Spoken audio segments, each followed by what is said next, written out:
Chapter 54. Ha! Bang! A ferocious roar and a muffled sound that was loud enough to turn into an echo reverberated in the wilderness that was filled with craters. At the same time, in one of the craters of different sizes, a burst of thick smoke and dust filled the air like an explosion. A figure flew out of the thick smoke and dust. After flying for more than 10 meters, he stopped and stood firmly on the ground, but his figure was in a rather sorry state. It was only natural that he looked wretched.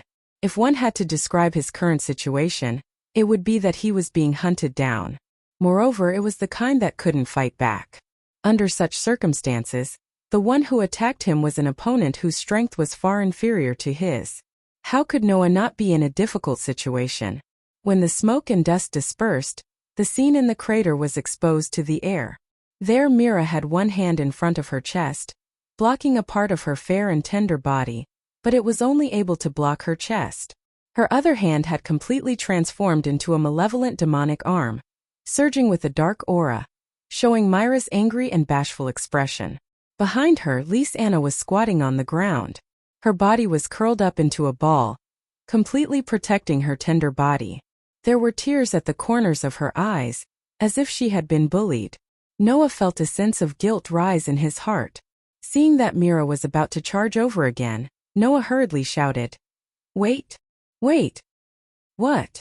What are you doing? Are you trying to kill me? So, do you want to leave behind your last words?" Myra's cheeks maintained a bright red state. Her eyes were also a little moist, but she forced herself to put on a fierce expression. In the end, it made Mira appear as though she had been wronged, causing Noah's heart to involuntarily tremble. His gaze involuntarily once again drifted to Myra's delicate body that was tinged with red. "You're still looking." Myra's hands tightened in front of her chest. Her expression was one of extreme shame and anger. "Do you really want to die?" I didn't mean that." Noah hurriedly turned his head away. Just as he was about to say something, he heard Mira say this. "I only have one question for you." Mira bit her lips and her voice began to soften. You saw it, right?" Noah's body immediately stiffened. He couldn't help but recall the beautiful scene he had just seen. From a certain perspective, it was absolutely unforgettable. Fair skin, slender waist, beautiful curves, tender body, and the large breasts that had just begun to develop and the heart-trembling little red. Noah, who had never had such an experience before, blushed as expected. His eyes were filled with turbulent emotions, causing tears to well up in Myra's eyes. "You really did see it all?" "No. Wait." Noah could only be at a loss. His mind was in a mess as he tried to defend himself, but in fact it was just nonsense. "In the end, it's not my fault. You were the ones who approached it without permission. I don't want to see that kind of thing." "You don't want to see something like that?" Myra's face, which was still filled with shyness a second ago, immediately darkened. The shyness in her heart had all turned into anger. "Since that's the case, then go to hell." "Wait." Looking at the scene of Mira raising her hand that had turned into a demonic arm and rushing towards him, Noah could only dodge in a panic.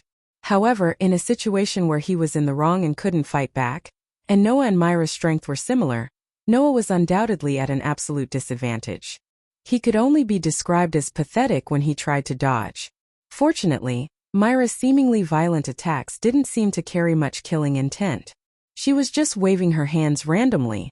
Although she forced Noah into a sorry state, it didn't pose much of a threat. However, for Noah, the process was rather torturous. It wasn't that Noah was afraid of being attacked by Mira. It was just that Mira was completely naked, and even the slightest movement would reveal a lot of her fair skin. Not to mention, Mira was only using one hand to block in front of Noah. Her actions were frantic as she chased after Noah. Basically, she was continuously taking advantage of him. In other words, Noah could be said to be in pain and pleasure at the same time. On the other hand, Lysanna, who had been crouching on the ground, was the first to notice this. She hurriedly shouted at Mira. "Sister Mira! Your body!" Mira, who was about to give Noah a head-on attack, finally realized that she was in trouble. She hurriedly retracted her hand and covered her upper body and lower body. "Noah, I hate you." Hearing that, Noah could only turn his head away and try his best not to look at Mira and Lisanna. His face was full of distress. I really didn't do it on purpose. After the commotion, Mira picked up her and Lisanna's clothes that had been reduced to shreds. Using some unknown method, she wove a large number of shreds into something that resembled a swimsuit and put it on with Lisanna. At this moment, Strauss's white-haired sisters were staring at Noah with gazes that seemed to be able to pierce through people. One had a ferocious expression, while the other had puffed up her cheeks and looked aggrieved. This made Noah, who was standing in front of Mira and Lisanna, feel as if he was sitting on pins and needles. To be honest, ever since he lost control of his emotions due to his mana, Noah had become very good at controlling his emotions. However, even with that being the case, Noah was still helpless in the face of such a situation. After all, this was the first time Noah had encountered something like this. Therefore, this was also the first time Noah had put himself in such a difficult position. "Brother Noah," Lisanna said sternly after a while, "is there anything else you want to explain?" "I only want to say that everything was an accident," Noah concluded with a single sentence, trying his best to explain himself.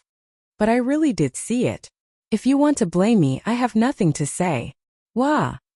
What did you really see? Don't you know how to cover it up?" Mira felt embarrassed and grimaced. "In any case, if you dare tell a fourth person about what happened today, Noah, you know the consequences." As she spoke, Mira ticked her fingers. This action didn't make Noah feel threatened in the slightest, but he didn't know whether to laugh or cry. He could only raise his hands in surrender. "All right, don't worry. I'll quickly forget about what happened today." Forget? What surprised Noah was that not only did Mira and Lisanna's expressions not ease up, they even seemed a little angry. This made Noah feel a little uneasy. "Wah! What? Did I say something wrong?" "Brother Noah," Lisanna said in a reproachful manner. "Forget about what happened because of an accident. That's an irresponsible way of saying it. You're exaggerating, right?" Noah laughed awkwardly. "Humph." Mira snorted coldly and turned her head away. She looked even angrier than when Noah had seen her naked body. This made Noah feel very conflicted. "Can't I forget? Girls are really hard to please." Lisanna took advantage of this time to sneak to Noah's side and whisper something that almost made Noah fall over. "If that's the case, brother Noah, you'll have to make me your bride in the future." "Bride?" Noah raised his voice to the point where it could be heard as an echo. "New bride?" When Mira heard Noah call her that, she was stunned for a moment before her entire face turned fiery red. She stuttered. "Wah! What bride? You just want to see my naked body and you want me to be your bride? You!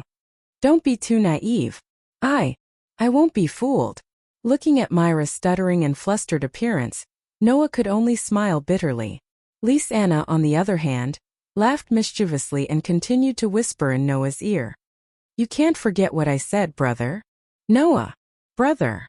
This sentence made the bitter smile on Noah's face become even more pronounced. Chapter 55. Like the surface of the moon, Noah quietly stood in the wilderness with his eyes closed. Like a stone statue, he did not move. Wong! At a certain moment, Noah's body suddenly trembled. Traces of magic rose from every part of his body like leaking air, turning into a stream of air that gradually grew stronger. A trace of redness appeared on Noah's face. His body also tensed up. Both his fists were tightly clenched, as if he was enduring something. Even though his body was constantly trembling, he did not open his eyes and endured.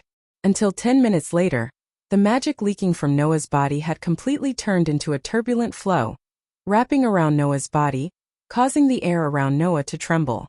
Just like that, after another 10 minutes, Noah finally couldn't control the mana that was surging in his body, causing it to expand out of his body like a storm.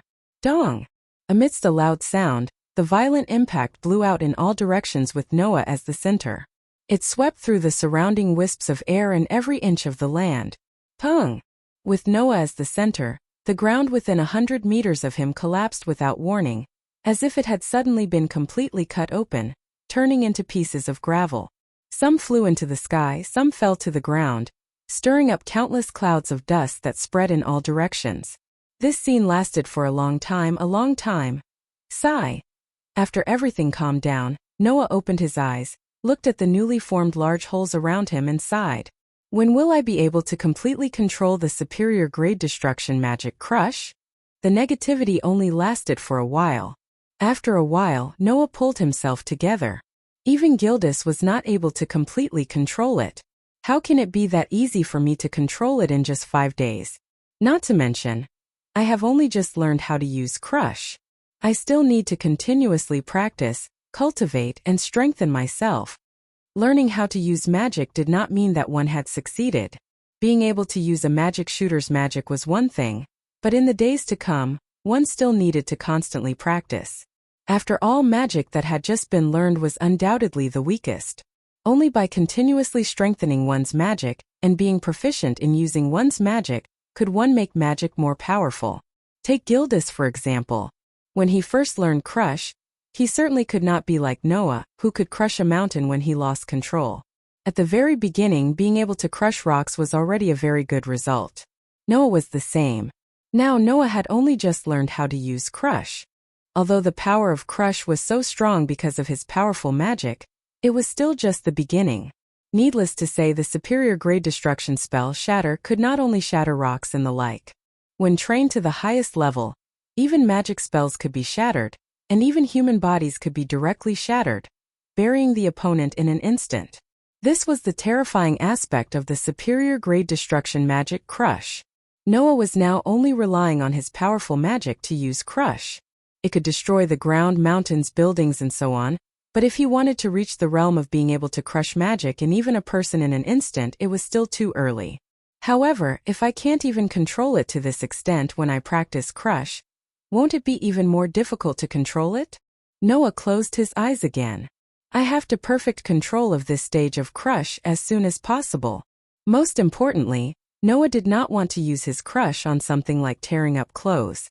Thanks to the incident of him tearing up Myra's and Lysana's clothes 3 days ago, now even if Mira and Lysana came to see him, they would not come within 5 meters of him. Moreover, once there was any sign of trouble, they would immediately run away, which was quite a blow to Noah. He was not a gentleman. Could it be that he would take the initiative to tear up their clothes? Thinking of this, Noah once again made up his mind. I have to perfect control of this stage of crush as soon as possible. However, just as he finished speaking, not far away, a wave of chaotic shouts rang out. Noah! Noah opened his eyes, turned his head, and looked in the direction of the sound. He saw Mira, Lysana, Elisha, Naz, Gray, and the rest running in his direction. Even Karna and Elfman came, their faces filled with shock, which made Noah curious. What was going on? The madly running companions originally wanted to gather around Noah, but Mira and Lysana stopped precisely when they were 5 meters away from Noah, and hurriedly stopped everyone. Wait! Don't go near Noah! Huh! The group of companions all stopped in their tracks, looking at Mira and Lysana with puzzled expressions. It's too dangerous, Mira said directly, and shot a disdainful glance at Noah. This person hasn't completely learned how to control crush. It's too dangerous to go near him. The group of companions suddenly understood. Of course, they only thought that Mira was only referring to the danger that Noah's crush would put them in, but they did not know that the danger Mira was referring to was not them, but the clothes on their bodies. Obviously, Mira had completely treated Noah's crush as a magic used to tear up clothes. Regarding this, Noah did not have any room to explain, and could only ask the group with a puzzled mood. What are you all in such a hurry for? Right. Gray remembered the reason for his visit. Listen to me, Noah, something big has happened. Right. Naz and Elfman both jumped up and down, looking especially agitated. Laxus. Hearing this somewhat unexpected name, Noah frowned and turned his gaze towards Elisha's direction. Actually, 5 days ago, after you came out to train, the guild leader announced something in the guild. Elisha tacitly understood the doubts in Noah's heart, and nodded her head to answer. Just 5 days ago, the guild leader announced the start of this year's S-Rank Magic Shooter Advancement Test. S-Rank Magic Shooter Advancement Test? Noah stared blankly there. S-Rank Magic Shooter Advancement Test. Just like the literal meaning of the name, it was a test that was held internally by the guild, and only targeted at the members of the guild. Moreover, only magic shooters approved by the guild leader had the qualifications to participate. If one passed the S-rank magic shooter advancement test, then the magic shooter would be promoted to an S-rank magic shooter, and would have the qualifications to accept the extremely difficult missions on the second floor of the Fairy Tale Guild. Noah really did not expect that on the day he left the guild, the Fairy Tale would hold an S-rank magic shooter advancement test. It was really too coincidental. At this time Noah suddenly remembered. Just now Naz and the others seemed to have mentioned Laxus, right? At this time they mentioned the S-rank magic shooter advancement test, and also mentioned Laxus.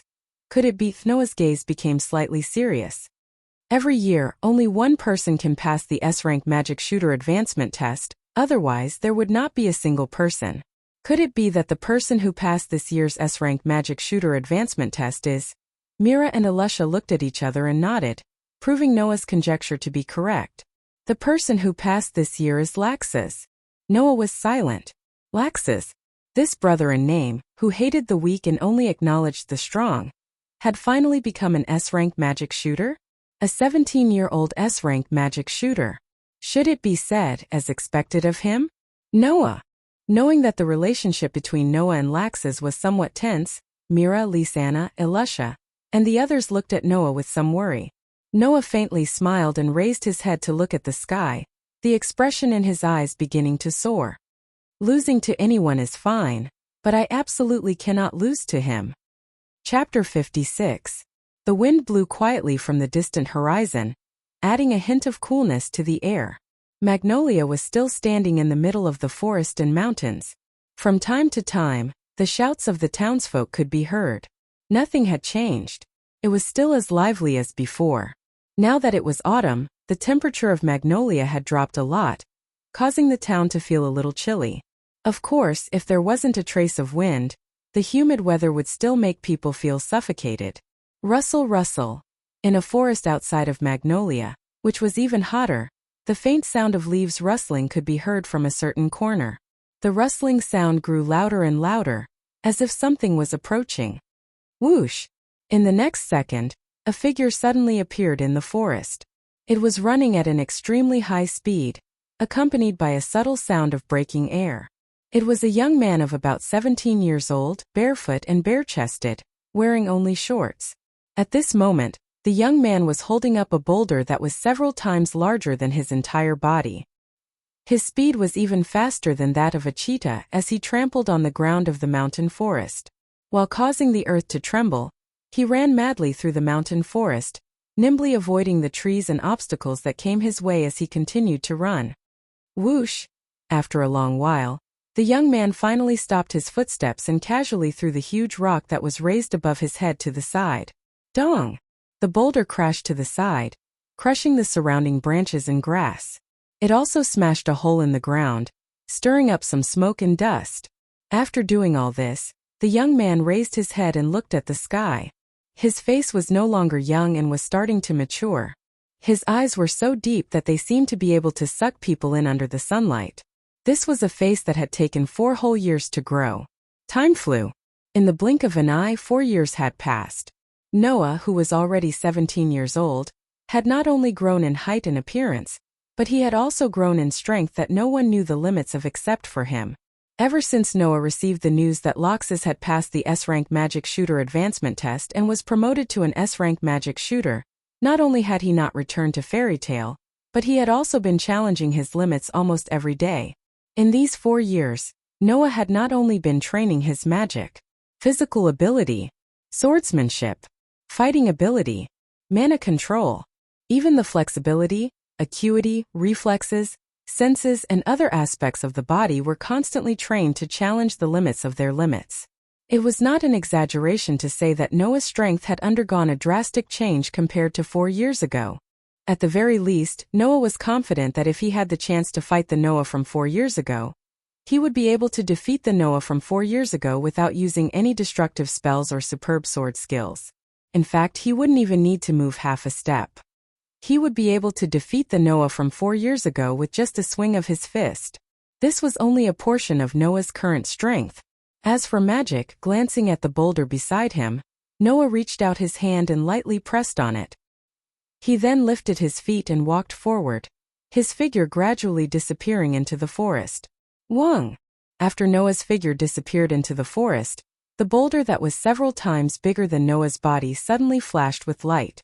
Along the cracks, the entire boulder seemed to be lined up neatly in a grid. Then, pong! In the midst of the muffled sound along the neatly arranged lines, the boulder seemed to have exploded, turning into neat cubes that fell to the ground, once again stirring up a lot of smoke and dust. In the past 4 years, although Noah had been cultivating, he did not have a fixed place. Sometimes it was a mountain, sometimes it was a lake, sometimes it was a river, sometimes it was a forest, sometimes it was a deep valley or an abyss. Just like that, Noah continued his cultivation as he wandered in various peaceful environments and dangerous places without a fixed residence. However, even if the place was different, Noah had never left the range where he could see Magnolia. Even if he went deep into the dangerous forest and fought with all kinds of monsters to hone his combat experience, Noah would find a high place every day to take a look at Magnolia and take a look at the fairy's tale. Also, because he did not go too far from Magnolia, in the past 4 years Mira, Lisanna, and Alicia could find traces of Noah from time to time.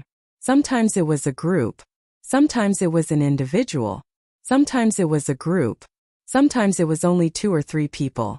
In short, every once in a while, Noah could always see his childhood friends, so his days were not boring. After all, even the longest time they did not see each other was only half a year.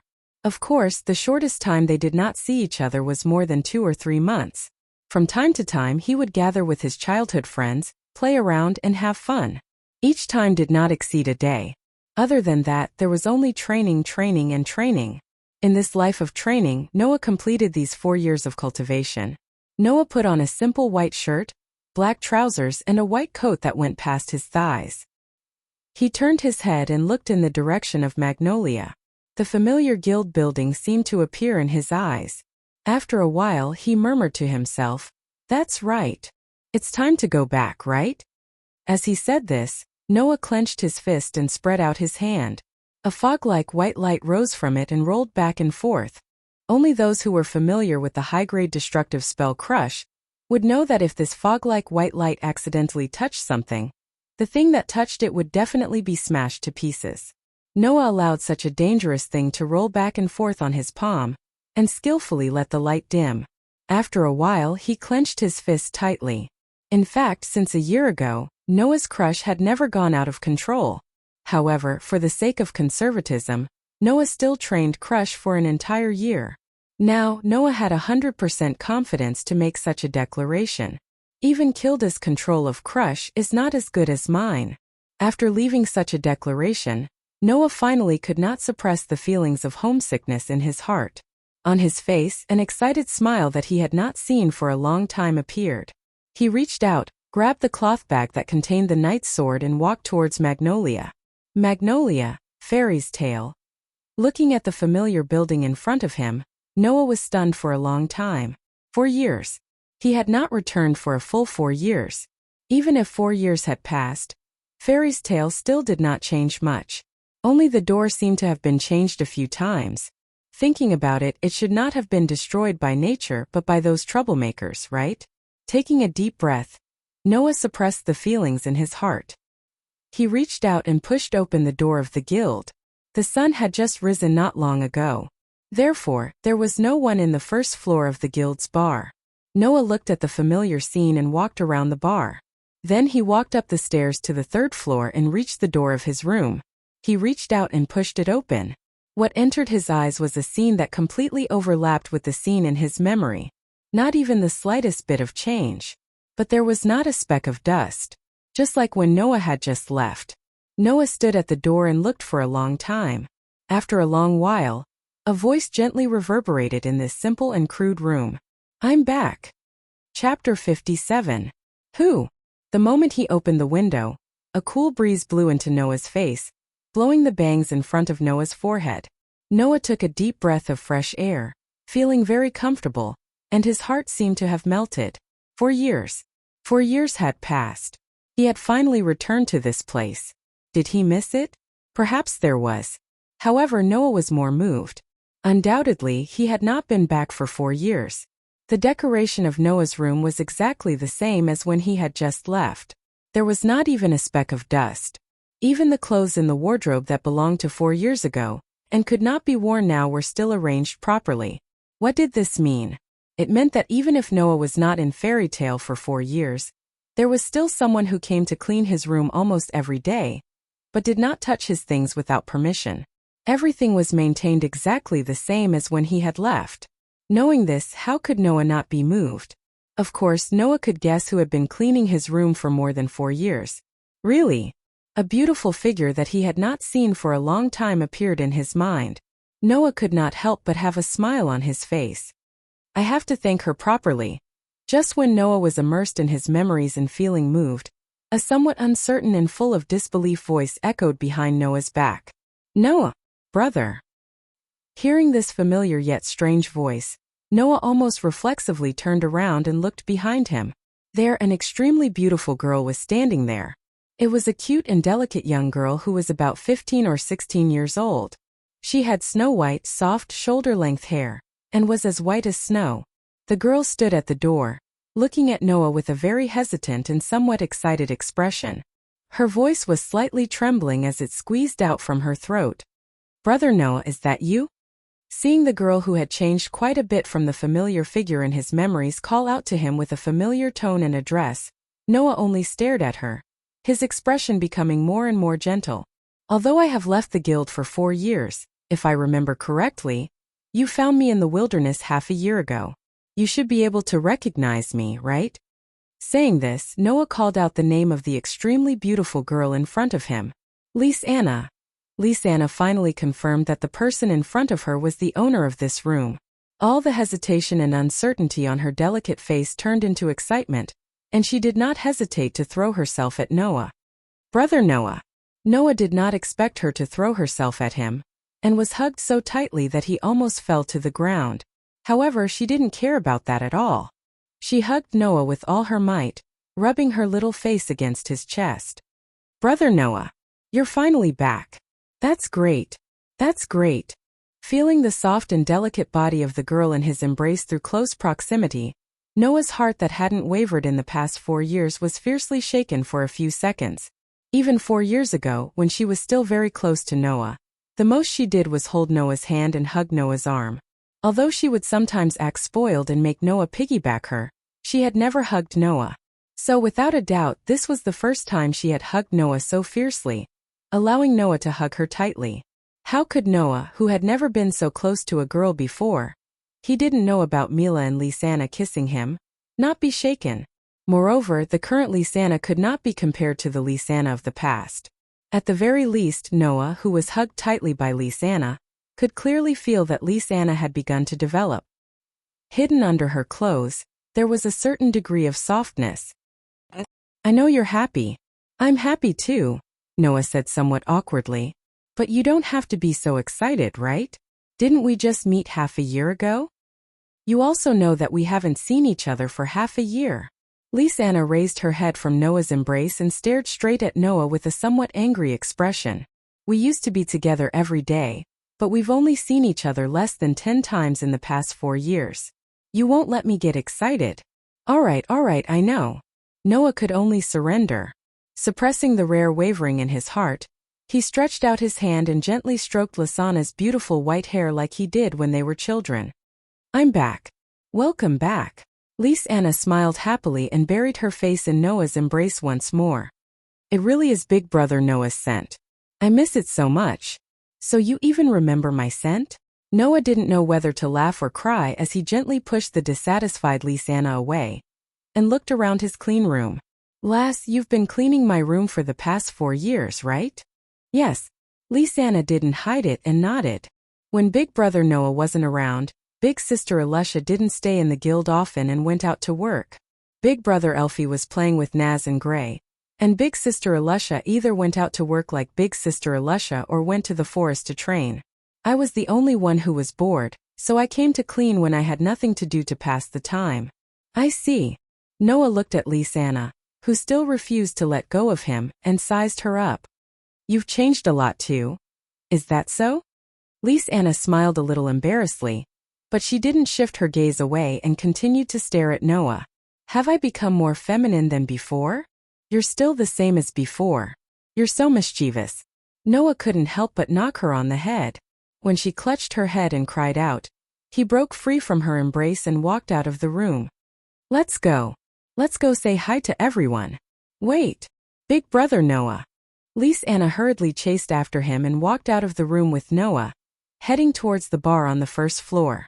Just as he arrived at the bar on the first floor, Noah heard the noise that he hadn't heard in a long time. Standing at the top of the stairs, Noah looked at the members of the guild who were laughing and chatting in groups of 2s and 3s, and a sense of belonging rose in his heart. As expected, Fairy Tale was still the best. Everyone. Lise Anna was already shouting at everyone in the guild. Quick, look who's back. Hearing that, everyone in the guild stopped what they were doing and looked towards the stairs. When they saw the smiling youth standing beside Lise Anna, everyone's eyes widened. Some of the old guild members who had been in Fairy Tale 4 years ago had their mouths wide open in shock. Some were rubbing their eyes as if they were worried that they had recognized the wrong person. As for the rookies who had joined Fairy Tale in the past 4 years, they looked at the seniors around them with blank expressions. The noisy guild fell silent in about 10 seconds. 10 seconds later. Noah? That's Noah, right? It's Noah. Noah's back. Noah's back. The veteran members who knew Noah all cheered. Noah? Who's Noah? The newcomers who didn't know Noah all looked at each other. Noah. In the next moment, a youth around the same age as Lise Anna with cherry-colored hair and a scarf around his neck rushed out from the crowd. He raised his flaming fist and rushed towards Noah excitedly. Let's have a showdown. Chapter 58. Let's settle this once and for all. What a familiar voice. What a familiar line. What a familiar figure. What a familiar scene. This nostalgic scene completely dispelled Noah's slight discomfort after not coming back for 4 years, causing the corners of Noah's mouth to slowly curl up. As if it had just happened yesterday, Noah stretched out his hand, clenched his fist, and directly punched the cherry-haired youth's abdomen at a speed many times faster than the speed of the incoming cherry-haired youth. Bang! Ow! Amidst a strange scream, the cherry-haired youth who was hit in the abdomen by Noah had his eyes bulged, his body stiffened, and then softly fell to the ground. I just came back and I want to have a good rest, so can we talk about this next time? Noah slowly retracted his fist, and under the speechless expression of the entire Fairy Tale guild members, he smiled and greeted the cherry-haired youth who was lying on the ground. Long time no see. Naz. He. Naz, who had grown a lot taller, and even his face had matured a lot, had the usual hearty smile on his face. He shouted excitedly while holding his painful abdomen. Sure enough, it's the same as before, so strong that it's exciting. Noah smiled slightly, and just as he was about to say something, a small black shadow suddenly descended from the sky and landed beside Naz. Naz, are you okay? Huh. Noah was a little surprised. Because floating beside Naz, who was lying on the ground, was a cat. It was a blue cat with a pair of white wings on its back. I'm fine. Naz jumped up from the ground energetically, rubbed his abdomen, and said to the cat with wings, This level is nothing, hubby. Hubby. Noah looked curiously at the cat with wings. You're called hubby? Love. The blue kitten named Hubby cried out energetically. Hubby was hatched from an egg that sling I picked up outside, not long after you left. At this time, a young man with short black hair and a Fairy Tale guild emblem on the right side of his chest walked out from the crowd and gave Noah a big hug. He was completely naked and only wore a pair of shorts. You're finally back, you rascal. Gray. Noah gave Gray a hug as well, and then said with a smile, It's been a long time since we last met. You haven't changed at all. You're not even wearing clothes. Oh, I forgot. Gray acted as if he had just realized that he was not wearing any clothes, which made everyone laugh again. Huff! Suddenly, a delicate voice sounded, and a figure suddenly appeared behind Noah. She raised her leg and kicked fiercely in the direction of Noah. Before the delicate voice sounded, Noah felt an aura behind him. Then it turned into a whip shadow and whipped towards Noah. The chaotic wind brought by the attack also blew towards Noah's back. Noah still had a smile on his face, as if he didn't feel anything. His body seemed to be very slow, but in fact it was very fast, and he slightly stepped aside. The fierce kick mixed with the sharp wind brushed past Noah's side and kicked past the position where Noah was originally at. Huff! At the same time, another delicate voice sounded, and another figure appeared on the other side of Noah without warning. A dazzling light flashed in her hand, and a knight's sword emerged. She held it tightly, and with a more fierce attack than the kick that just attacked Noah, she mercilessly chopped towards Noah. Ding! This time Noah didn't even try to dodge. He directly stretched out a hand, and when the knight's sword was less than 10 centimeters away from his face, he used 2 fingers to catch the sharp blade of the sword and neutralize the attack. It was complicated to describe, but in fact, in the eyes of the guild members of Fairy Tale, they only heard 2 delicate voices in less than a second. Then Noah moved half a step, and a leg stretched out from the right side of his body. A sharp knight's sword appeared on the left side of his body, and it was about to chop Noah's head, but it was caught by Noah's 2 fingers in front of his face. Then 2 figures appeared behind Noah. When they saw this scene clearly and understood what had just happened, the full appearance of the 2 figures behind Noah who had attacked him was also imprinted in everyone's eyes. Everyone's mouths were wide open. As for Noah at this moment, his expression revealed some helplessness. Is this how you welcome me? The 2 figures that launched the swift kick and the sharp slash at the same time retracted their attacks, and with a leap they appeared in front of Noah. They were 2 girls who were about the same age as Noah. They were also about 17 years old. On the left was a young girl with waist-length hair tied into a long white ponytail with a bow-like hairband. She was wearing a black vest that could only cover her huge breasts, exposing her navel and back, and a black short skirt that reached her roots. She was wearing black stockings. On the right was a girl with long red hair that reached her waist. She wore silver armor and a blue pleated skirt, and she held a knight's sword in her hand. She had the heroic spirit of a Valkyrie. Both of these girls were very familiar with Noah, but they had changed. However, just like Lisanna, they had all undergone their own changes. They were no longer little girls but true mature women. They were Mira and Elisha. You bastard! Even though she had grown into a charming girl in all aspects, Myra's tone was still the same as before. Not only was she nasty, but she was also very fierce. Her eyes were filled with killing intent as she glared at Noah. Do you still know how to come back? Undoubtedly, she said this with a fierce tone, but her words sounded like a wife blaming her husband for fooling around outside. In contrast to Mira, Elisha simply put away her sword with a faint smile on her face. She looked at Noah and nodded. It's really been a long time. You've changed a lot. You've changed a lot as well, Noah said in a very emotional tone, especially when he inadvertently caught a glimpse of Myra's small vest that could not hide all of her fullness. You've changed so much that I almost couldn't recognize you. Noah, don't forget about us. Beside the table, a dark-skinned, burly, white-haired man in a high school uniform stood up and smiled at Noah. We're here too. You're back. Beside him, a girl with long curly black hair and wearing a swimsuit called out in a drunken manner. She hugged a large barrel of wine and drank boldly.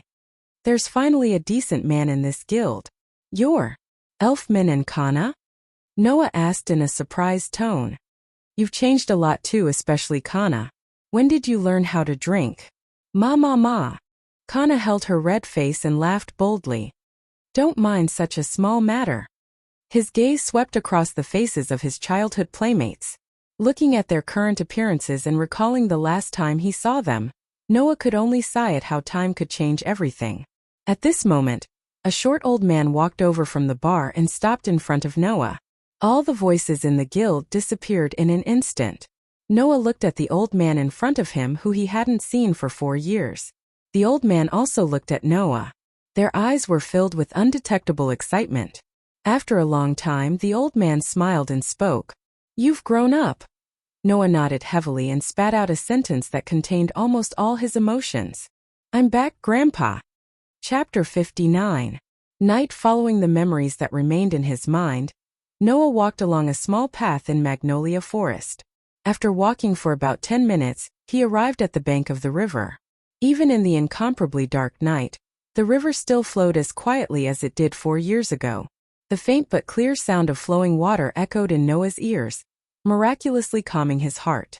Standing by the bank, Noah quietly looked at the familiar river before him. What flashed in his mind was the time when he trained his mana control and swordsmanship here, as well as the time when he trained around Magnolia. As mentioned earlier, Noah was very likely to be an anomaly who was born with the appearance and intelligence of a 10-year-old. In other words, Noah, who had just turned 17 this year, had not only lived for 7 years, but he had also spent almost all of those 7 years training himself and strengthening himself. Therefore, to Noah, those 7 years were boring but also very meaningful. That was because while Noah had been training himself, he also had his own family. That was because while Noah had been growing stronger, he also had his own companions. Therefore, even if Noah was given another chance, Noah would still spend those 7 years on the same thing without any regrets. That was something that Noah had never regretted. Immersed in his memories, Noah soon heard 2 or 3 footsteps behind him, pulling him back from his memories. "Ah, it's really here." As the cheerful voice sounded, the 3 girls who had once shared this secret place with Noah appeared on the other side of the forest. Just like in the past, Mira, Lisanna, and Alusha came to Noah's side. "Why are you hiding here by yourself?" Mira crossed her arms as a provocative smile appeared on her face. "Is it because you haven't been back in the guild for too long, so you're shy? There are many newbies who have only joined Fairy Tail in the past 4 years. They're all very curious about you, big brother Noah." Lisanna hugged Noah's arm and smiled sweetly. "I told them that big brother Noah used to be a powerful archmage like big sister Mira and Alusha, but they didn't believe me. Actually, most of them already believed it. They just didn't say it out loud." Alusha chuckled. "After all, many people saw how Noah effortlessly neutralized my attack with Mira and I this morning." Listening to his 3 childhood playmates speak one after another, but the style of their words was still the same as before, Noah smiled knowingly. "It seems that you've all had a good time in the guild these past 4 years. Big brother Noah, big sister Mira and Alusha are no longer the same as they were 4 years ago." Lisanna smiled mysteriously. Then she said something that made Noah startled. "No matter what, big sister Mira and Alusha have already become S-rank archmages." S-rank archmages? This time Noah was really surprised. He looked at Mira and Alusha in astonishment. "You passed the S-rank archmage advancement test? About 2 years after you left, I was selected by the chairman to take part in that year's S-rank archmage advancement test," Alusha said with some nostalgia.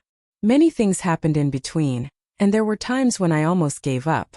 But in the end, I persevered and passed that year's S-rank archmage advancement test, obtaining the qualifications to be promoted to an S-rank archmage. Although I wasn't willing, I passed the S-rank archmage advancement test a year after she became an S-rank archmage." Myra's face was full of displeasure. "In other words, I became an S-rank archmage a year ago. That year, when the 15-year-old Alusha passed the S-rank archmage advancement test and became an S-rank archmage, it caused quite a commotion. Because of this, she became known as the youngest S-rank archmage in the history of Fairy Tail," Lisanna said with a smile.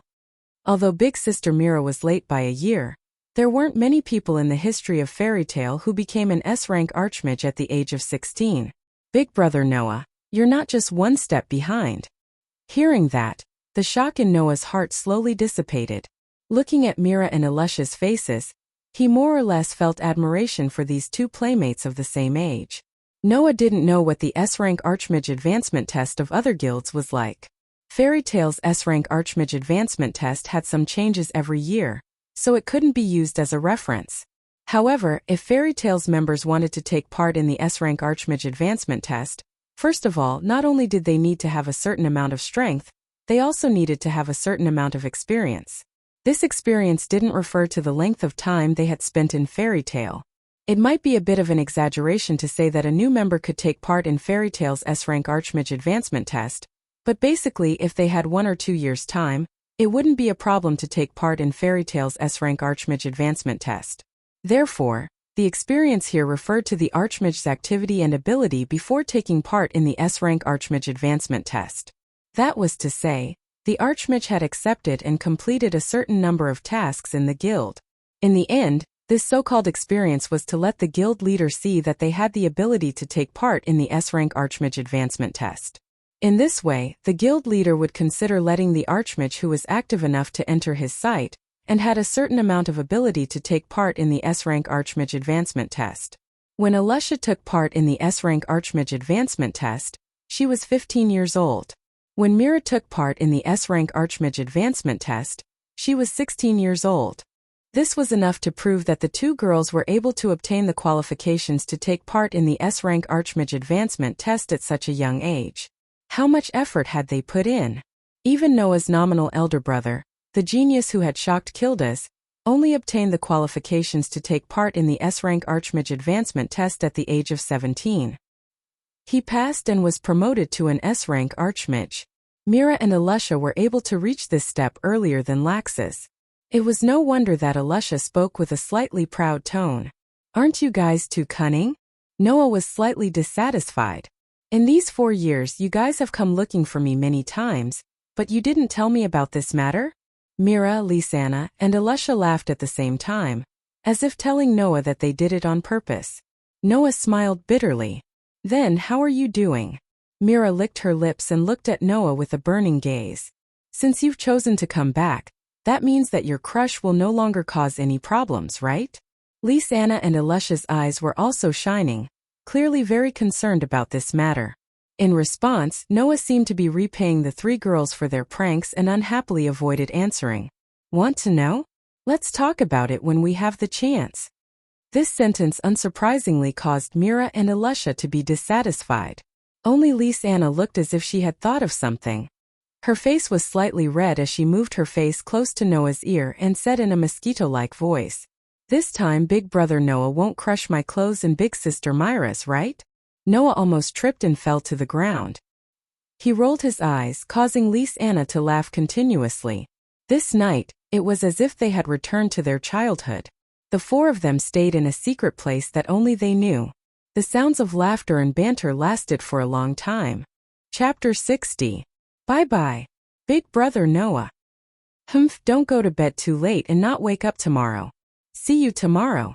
After saying their goodbyes, Mira, Lisanna, and Alusha noisily walked in the direction of the Fairy Tale Guild, leaving only their backs to Noah. Looking at Mira, Lisanna, and Alusa's silhouettes gradually fading away in the darkness, Noah couldn't help but feel that his 3 childhood playmates had really changed a lot. Of course, the changes Noah was referring to weren't the personalities of Mira, Lisanna, and Alusa. In fact, in terms of personality, there were basically no changes to the 3 girls. What had changed the most was their appearance. After 4 years, Mira, Lisanna, and Alusa had become extremely attractive women in all senses of the word. Height, figure, wealth. All these factors had matured to varying degrees in the past 4 years. Compared to their youthful selves, the changes could be said to be earth-shattering. At the age of 15, Lisanna's body hadn't fully matured, but she already had her own unique charm. From time to time, she would reveal her delicate side and attract the attention of others. While Alusha still wore her cold armor all day long, hiding most of her body, making it impossible to truly judge how much she had grown over the years. However, her delicate face had shed 80 to 90% of its childishness and was now extremely beautiful. There was no need to talk about Mira. Her looks weren't inferior to Alusha's, and her beautiful figure wasn't completely hidden like Alusha's. The impact on Noah was the greatest. Undoubtedly, when they were found half a year ago in the wilderness, the growth of the 3 girls wasn't so obvious. In just half a year they had actually grown to such an extent. This was probably what the saying, "A girl changes 18 times between childhood and womanhood" meant. Everyone's grown up. In the end, Noah could only sigh and turn around, walking in the direction of the Fairy Tale Guild. Not far from Fairy Tale, there was a female dormitory specially provided for the girls of the guild. Ever since Alusha joined Fairy Tale, she lived in the female dormitory, and the other girls of the guild lived there as well. Mira and Lisanna, on the other hand, lived with Elfman. The 3 siblings lived somewhere else. As for Noah, he still chose to live in the Fairy Tale Guild. After all, that was where Noah had lived for at least 2 years. From a certain point of view, it was an existence that was similar to his shelter. He really couldn't bear to move out. Apart from Noah, No one else in the fairy tale guild would be there at night unless something special happened. Or perhaps someone had come specifically for Noah. At a place where they could clearly see the entrance of fairy tale, Noah had unknowingly stopped in his tracks. He stood there and raised his eyes to look ahead. Whoosh! A cold night wind blew from afar, blowing past Noah and the entrance of fairy tale. Standing there, a tall and sturdy figure with a coat fluttered in the wind. It was a young man who was around 20 years old, slightly older than Noah. He wore a magic musical instrument called a sound pot on his ear. The young man stood not far from the entrance of fairy's tale with his arms crossed in front of his chest and his eyes closed. He allowed the fur coat draped over his body to fly up and down in the wind, exuding an oppressive aura that could not be ignored. And this oppressive aura, when Noah appeared, obviously became more vigorous. Noah looked straight at the young man who was exuding a powerful aura without saying a word. Although the expression on his face wasn't as calm as if he had expected the other party to come, he also believed that it wouldn't be strange for the other party to appear in front of him anytime. After a while, the young man slowly opened his eyes, revealing a pair of eyes that were as sharp as an eagle's and as violent as a tiger's in Noah's field of vision. "You have grown up." Hearing this, Noah replied with a calm face. "You are still the same as before, not much has changed." It was only 2 or 3 seconds of conversation, but the atmosphere was filled with tension. Anyone could see that the relationship between the two of them could not be considered friendly. "Do you need something from me?" Noah, who clearly knew the other party's personality, did not have the intention to waste any time and directly looked at the other party. Laxus. The one who came was Noah's elder brother in name, Makarov's grandson Laxus Doria. "Don't be so cold. As your elder brother, don't I have the right to care for my younger brother?" Laxus said with a cold expression. "Didn't you learn Kildiz's magic and make an oath in front of the guild members that you will not return if you can't completely control your magic and train outside for 4 years? Now that you are back, it means that you have succeeded, right?" Laxus lowered his arms that were crossed in front of his chest, his eyes slowly becoming dangerous. "Just a little. Let me, your elder brother, test your tolerance. Let me see how much you have grown in these 4 years. The tension in the air instantly turned into a heavy feeling. Facing Laxus's unfriendly invitation, Noah's face was still calm, but his eyes revealed a rare look of mockery. "What? When did you become like Naz, looking for people to duel? Don't confuse me with that guy who likes to play games." Laxus grinned maliciously. "I only attack the prey that I am interested in." As soon as his voice fell, golden arcs of electricity suddenly surged out from Laxus's body, finally forming a layer of lightning net that enveloped his entire body. Noah looked at the arcs of electricity that enveloped Laxus like countless snakes that leaped around him. He felt that the other party's magic power was many times more powerful than that at the ritual lake and slightly narrowed his eyes. On the opposite side, Laxus had already sneered. He suddenly stomped his foot, and a bolt of lightning as thick as an arm suddenly fell from his body. Like a python, it traveled along Laxus's foot to the ground, and then along the ground it violently shot towards Noah. Looking at the snake-like arc of electricity, Noah didn't even raise his eyes, allowing the extraordinary lightning to travel along the ground and touch his body. Bang! However, the moment the snake-like lightning touched Noah's body, it seemed to have been completely cut open. In a muffled sound, it shattered into pieces of extremely intact cubes, and finally it dissipated into the air. "Oh!" Laxus's unruly smile grew wider and wider. "Finally, you're more decent than before? Then are you satisfied?" Noah more or less seemed to be somewhat impatient. "You should know that I don't like meaningless battles. If you have achieved your goal, then let's stop here." "Stop!" Laxus's gaze turned cold. "Don't joke with me." After saying that, Laxus finally stopped standing still. Magic power surged out from his body, turning into dazzling arcs of electricity that enveloped Laxus's sturdy body. Like a flash of lightning, Laxus's figure directly turned into a bolt of lightning, and in the blink of an eye, appeared in front of Noah amidst the turbulence in the atmosphere. In the next moment, the fist that was surrounded by lightning brought along the sound of wind and thunder as it violently blasted towards Noah's head. Chapter 61. Beep beep beep. The sound of thunder and lightning clashing spread in the air. Buzz. The atmosphere was also vibrating wildly. Noah finally raised his head due to the oncoming violent thunder force. His gaze was fixed on the huge fist wrapped in thunder and lightning, and he casually took a small step to the left. The fist wrapped in thunder and lightning brushed past Noah's ear, and the sound of thunder reverberated crazily. Noah easily dodged the attack, but Laxus laughed wildly. His fist suddenly swung out in a strange angle, and fiercely smashed towards Noah's shoulder below. However, Laxus's fist suddenly froze just as it swung down. Unknowingly, Noah's hand had already grasped Laxus's wrist that was smashing down.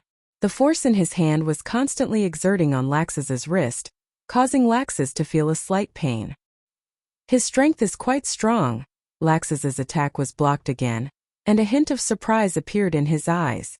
Immediately, the hand that was grasped by Noah's wrist suddenly surged with thunder and lightning.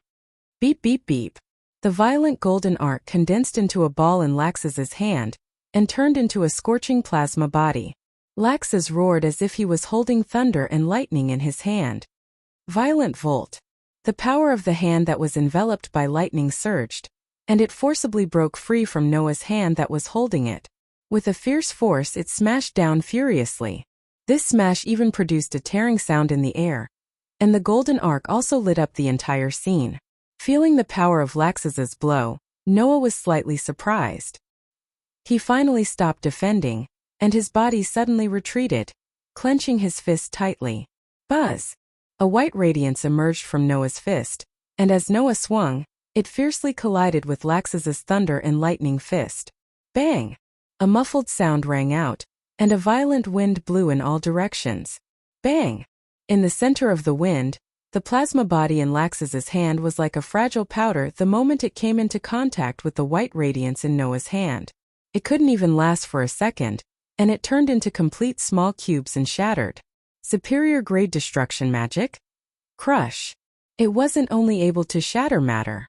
When it's learned, it can even shatter magic in one move. After 4 years, Noah has finally mastered Crush, to the point of being able to destroy his opponent's magic. Laxus's body was slightly sluggish, but he quickly recovered. A fierce glint flashed in his eyes, and he even raised his other hand. Both of his fists flashed with the radiance of thunder and lightning, and wildly danced out, creating a dazzling lightning fist that almost covered Noah's field of vision.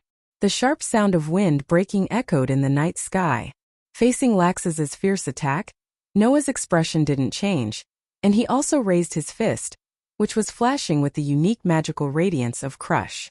With the help of his outstanding perception ability, no matter how fast Laxus's attack was, the real attack still couldn't escape Noah's prying eyes. Therefore, when the violent lightning fist came, Noah immediately swung his fist, not to be outdone, and fiercely punched back. Bang bang bang bang. For a moment in front of the door of Fairy's Tale, white light and lightning constantly flashed. The two sides in the battle punched back and forth, and afterimages frequently appeared in the air, creating a dull sound. It wasn't just the sound of fists colliding with each other, but also the sound of the golden lightning being shattered in one move by Crush. Noah was actually able to fight so many rounds with Laxus, who had been an S-rank magic shooter for 4 years, and still not lose. This was something that even Mira and Alusha, who were S-rank magic shooters like Laxus, couldn't do. Only Laxus knew that on the surface, the two seemed to be evenly matched, but the one who was at a disadvantage was himself. Every time the lightning wrapped around Laxus's fist rose, it would be mercilessly shattered by Noah's Crush. In other words, Laxus's and Noah's fists collided, and it was only a simple brute fist. Under such circumstances, Laxus could clearly feel that with every collision of fists, his own arm was also transmitted with a considerable amount of force, shaking Laxus's fist to the point of pain, and his body to the point of trembling violently. In the past 4 years, Noah had not only been practicing magic with all his might, physical ability, reaction ability, fighting ability, perception ability, battle experience, and so on and so forth. All of these were within the scope of Noah's training. Clearly, in terms of physical ability, Noah was superior to Laxus by a notch. Furious thunderstorm. A hint of seriousness emerged in Laxus's eyes, and the underestimation of Noah that he had in his heart all this time was also retracted. The wind from his fist changed, and with a roar, a violent sound of thunder abruptly resounded in the air. Suddenly, in the sky, a pitch-black thundercloud appeared without any warning, and the lightning that rose from Laxus's body flickered within, and then quickly retracted. Rumble! In the next moment, thunderbolts emerged from the thunderclouds like a violent storm. As soon as they fell, they mercilessly smashed downward. Noah's pitch-black eyes suddenly surged with a hint of coldness, and an incomparably valiant magic, like a flood, violently burst out from his body. At this moment, Noah finally displayed his unparalleled magic. As his magic surged, Noah's fist was also tightly clenched, and a white light gathered on his fist, and suddenly he blasted upwards. Wong! Under the slightly shocked gaze of Laxus on the fist that Noah swung upwards, a bright white light suddenly burst out, turning into a substantial impact light beam, and with an ear-piercing explosion it soared into the sky and collided with the storm of lightning. Dong! A loud oppressive sound reverberated through the air, and a vigorous shockwave surged out, causing the ground around the fairy tale to crack open like a spiderweb.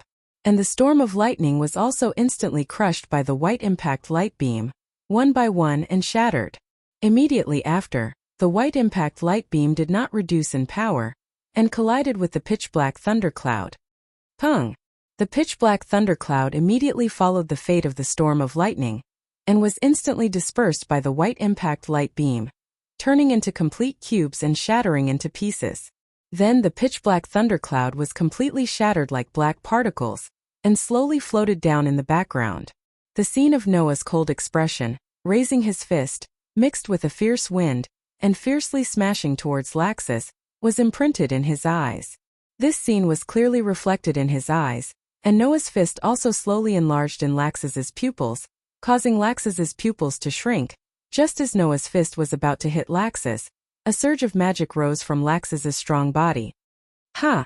Laxus roared out, and the muscles on his whole body fiercely bulged. Both of his arms were like iron hammers, and his body flashed with violent lightning.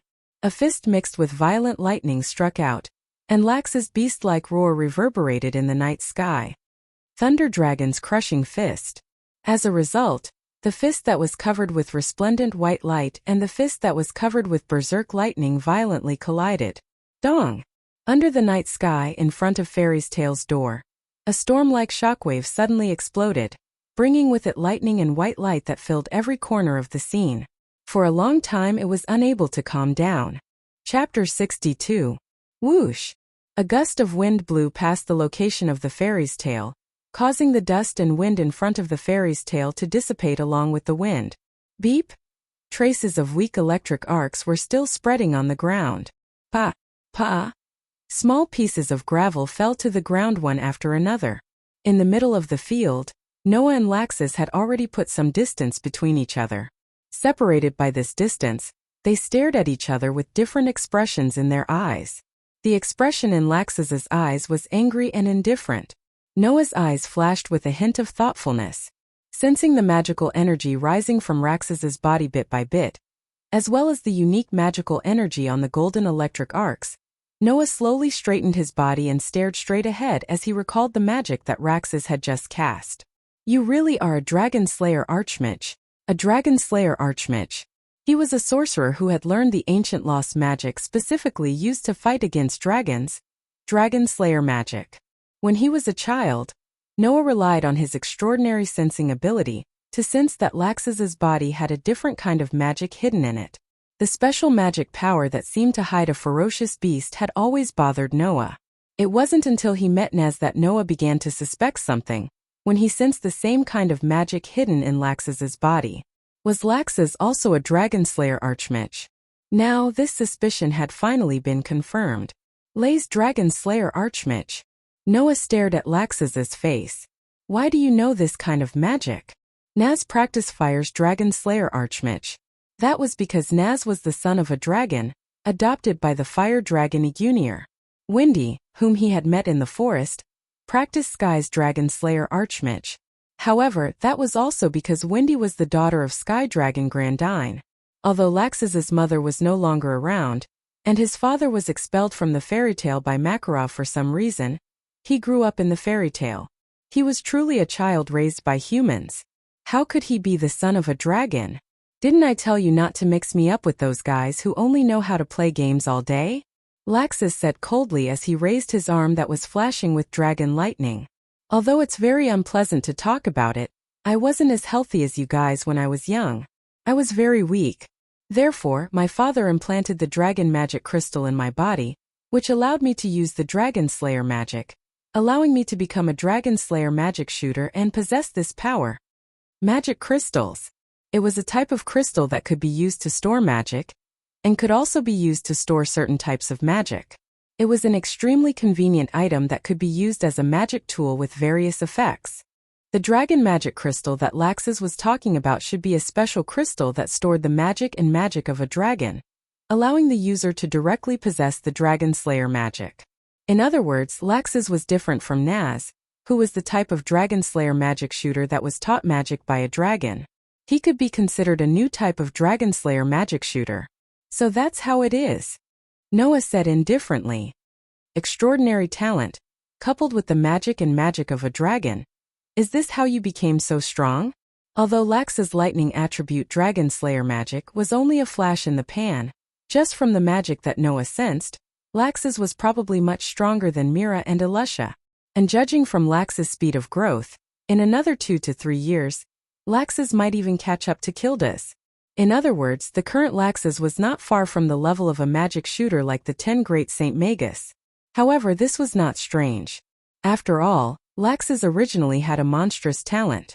Even if he did not use the Dragon Slayer magic, it was possible that he could be comparable to Mira and Elusha.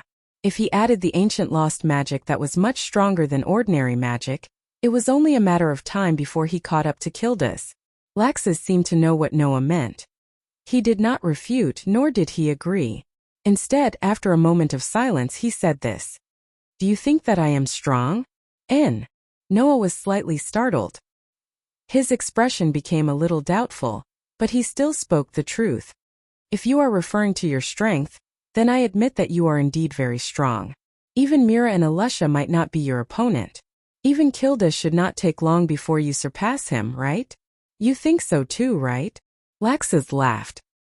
His laughter was a little crazy, and the lightning on his body suddenly soared to the point that it was enough to destroy the ground. But, undoubtedly, I am already so strong. Why does that old man still not admit that I am? Following Laxus's crazy roar and the lightning on his body soared, the impact of the wind also exploded around him. Undoubtedly, Demon Mira and Fairy Queen Elusha can't be my opponent at all. Even Kilda's father can't do anything to me. But that old man will only tell me that I am far from it. Far from it. Far from it. What do you mean by far from it? As if he had been suppressed for a long time, Laxus hysterically roared, and the lightning on his body became more and more intense. Undoubtedly, I am the strongest. The strongest. The violent lightning arc and the impact of the wind blew on Noah's body, but under the effect of a magic that was invisible to the naked eye, they were automatically split in half in front of Noah and blown to both sides. Noah quietly looked at the crazy Laxus, and his eyes gradually became fierce. Is that why you came to find trouble with me? In these 4 years, every time my strength grew, that old man would only say one sentence. Laxus looked at Noah with a somewhat ferocious expression. He said that your brother was born with a powerful magic that no one else could have, and that he learned super high-level destructive magic. When he comes back from his hard work, his strength will be very shocking. At that time, he might not even be a match for himself. Noah was silent for a while, and then he raised his head and looked at Laxus. So you want to defeat me? Only by defeating you can I prove my strength. Laxus laughed maniacally as he spread his arms and shouted in an arrogant and unruly manner. Prove that I am the strongest in fairy tale. Hearing this, Noah looked at Laxus with a gaze that changed from calm to pity. Laxus was just a rebellious child who would never grow up. Laxus did not realize that Makarov's words were only to warn him not to be too arrogant. However, Laxus, who had a grudge against Makarov, completely twisted Makarov's warning, and saw it as suppression. Why didn't Laxus think about it? Makarov, who did not even have the ability to be self-reliant, adopted a child in fairy tale, and provided them with help. Indirectly, it could be considered as the kindness that brought them up. How could he deny the hard work of others? Noah took a deep breath and closed his eyes. If this is how you want to prove yourself. Noah's eyes, which had just closed, opened abruptly. A towering magic light pillar suddenly erupted around him, causing the surrounding atmosphere to shake and become chaotic. Then let me tell you how stupid your thinking is. The magic that was like a monstrous wave turned into a heavy pressure, causing Laxus to feel that his body had become heavy. However, Laxus was not shocked, and instead laughed crazily. That's right. This is how it should be. This is how it should be. Like a tit for tat, the violent lightning also turned into a pillar of lightning, and shot up to the sky from Laxus's body. In the next moment, the two brothers who had the same surname pressed their bodies, and like an arrow leaving the bow, rushed towards each other. Chapter 63. In fact, Noah did not want to fight with Laxus at all. Noah knew that the reason why Laxus had become so arrogant, looking down on others, and treating the weak as trash was because he had not handled his relationship with Makarov well. Laxus's father, who was also Makarov's son, was originally a member of Fairy Tail. However, this person did some damage to Fairy Tail and was expelled from the guild by Makarov. Because of this, the relationship between Laxus and Makarov became tense. This was because Laxus could not understand why Makarov would be so heartless to expel his son from the guild. Undoubtedly, they were family. Just as Noah thought, with that incident as the beginning, Laxus completely entered a rebellious period and his relationship with Makarov became tense. Even if this was not the case, Noah, who had lived under the same roof as Laxus and had interacted with Laxus many times, knew that Laxus's nature was not bad. However, not bad did not necessarily mean that it was good. At the very least, if Laxus was allowed to continue like this, even if Laxus's nature was not bad, sooner or later, he would walk on a path of no return. Noah knew that there was nothing he could do. Even Makarov could not make Laxus realize his mistakes, so Noah did not think that he could do it. However, if Laxus had to fight with him to realize what he was lacking, then Noah would definitely not mind. He wanted to defeat this arrogant monster who was much stronger than Mira and Alusha, and who was almost as strong as Kildas. With that determination, Noah slowly mixed the less than 10% of the mana that he had just used with the vast ocean-like mana in his body and mobilized it. This time Noah wanted to use his full strength. Unfortunately, just as Noah and Laxus were about to collide with each other with monstrous mana and lightning, a furious roar sounded from the side. Stop it! As soon as he finished speaking, an abnormally huge arm that was comparable to a 10-meter-tall building with a clenched fist descended from the sky and smashed into Noah and Laxus, who were about to collide with each other. Noah and Laxus froze at the same time, then retreated explosively. Bang! The huge fist heavily smashed into the spot where Noah and Laxus would have collided if they had not stopped, stirring up dust and rubble, and creating a hole in the ground. Noah! Two figures suddenly flashed from the side and appeared beside Noah. It was Mira and Alusha who had returned. Even Lisanna ran over from afar and ran to Noah's side with an anxious look on her face. Laxus! At the same time, the same number of figures appeared from the side and came to Laxus's side. It was a group of two men and a woman. One of the men had long green hair and was dressed like a knight with a western sword at his waist. He stood in front of Laxus as if to protect him. His sharp eyes looked straight ahead and stared at Noah. The one who was taller than the knight with the western sword wore a somewhat strange style of clothes. His clothes even had a hood pulled up directly and covered his head like a hood. He also wore a helmet-like mask on his face that covered his eyes. As for the remaining woman, she had brown hair and was dressed like a formal dress. She was a tall girl with a tall figure. Noah glanced at the three people who appeared in front of Laxus and stood there like guards. Only then did he withdraw his gaze. At the same time, the huge fist in the middle of the field began to slowly retract. Finally, it returned to its owner's body and returned to its owner's body. It was Makarov. That was the magic that Makarov often used, gigantification. It was a magic that could make one's body gigantic, or a part of one's body gigantic, and thus have the destructive power of a giant. It could be said that it was synonymous with Makarov. Thus, when they saw the huge fist descending from the sky, Noah and Laxus knew that this fight was not going to happen. Tisk! Laxus clenched his fist so hard that his veins were about to pop out. You want to hinder me again? Old man. Enough. Laxus. Alesha's sharp gaze shot straight at Laxus. You're making a move here. Are you trying to destroy the guild? You actually dare to bully your own brother? That's all you've got, Raxus. Mira looked at Raxus mockingly. As soon as Noah came back, you hurriedly came looking for trouble. Are you that worried that Noah will grow stronger than you in these 4 years? Shut up. Mira Jenny. The man with the western sword on his waist had already made a sword-drawing gesture. If you insult Laxus again, I will not be polite anymore. Hee. The man in the strange costume also laughed strangely. If you want to provoke Laxus, it's too early for you. Mira, I don't mind letting you see how powerful my babies are. I want to fight with Alesha. The brown-haired girl standing next to the two men looked at Alesha provocatively and said with a somewhat narcissistic tone, the title of Fairy Queen should be mine. I'm the real fairy. Freed. Bikesro. Barglin. Beside Noah, Lisanna, who was checking whether Noah was injured, glanced at the 3 people standing in front of Laxus and called out their names one by one in surprise. Why is Thor Clan also here? Want to fight? Thor Clan. Mira took a step forward and raised her fingers. The expression on her face was slightly terrifying. Those who were familiar with Mira should be able to see that she was really angry. I won't be merciful. Enough. Makarov finally spoke, his eyes fixed on Laxus.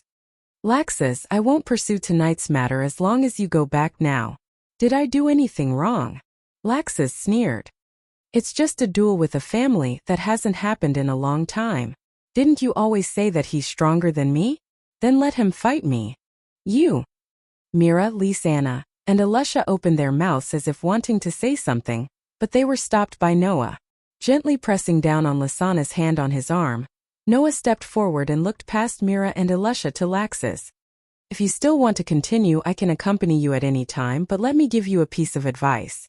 You know how powerful Crush is. I don't have the confidence to hold back. Hearing Noah's shameless words, Freed, Bikesro, and Barglin's faces were filled with anger.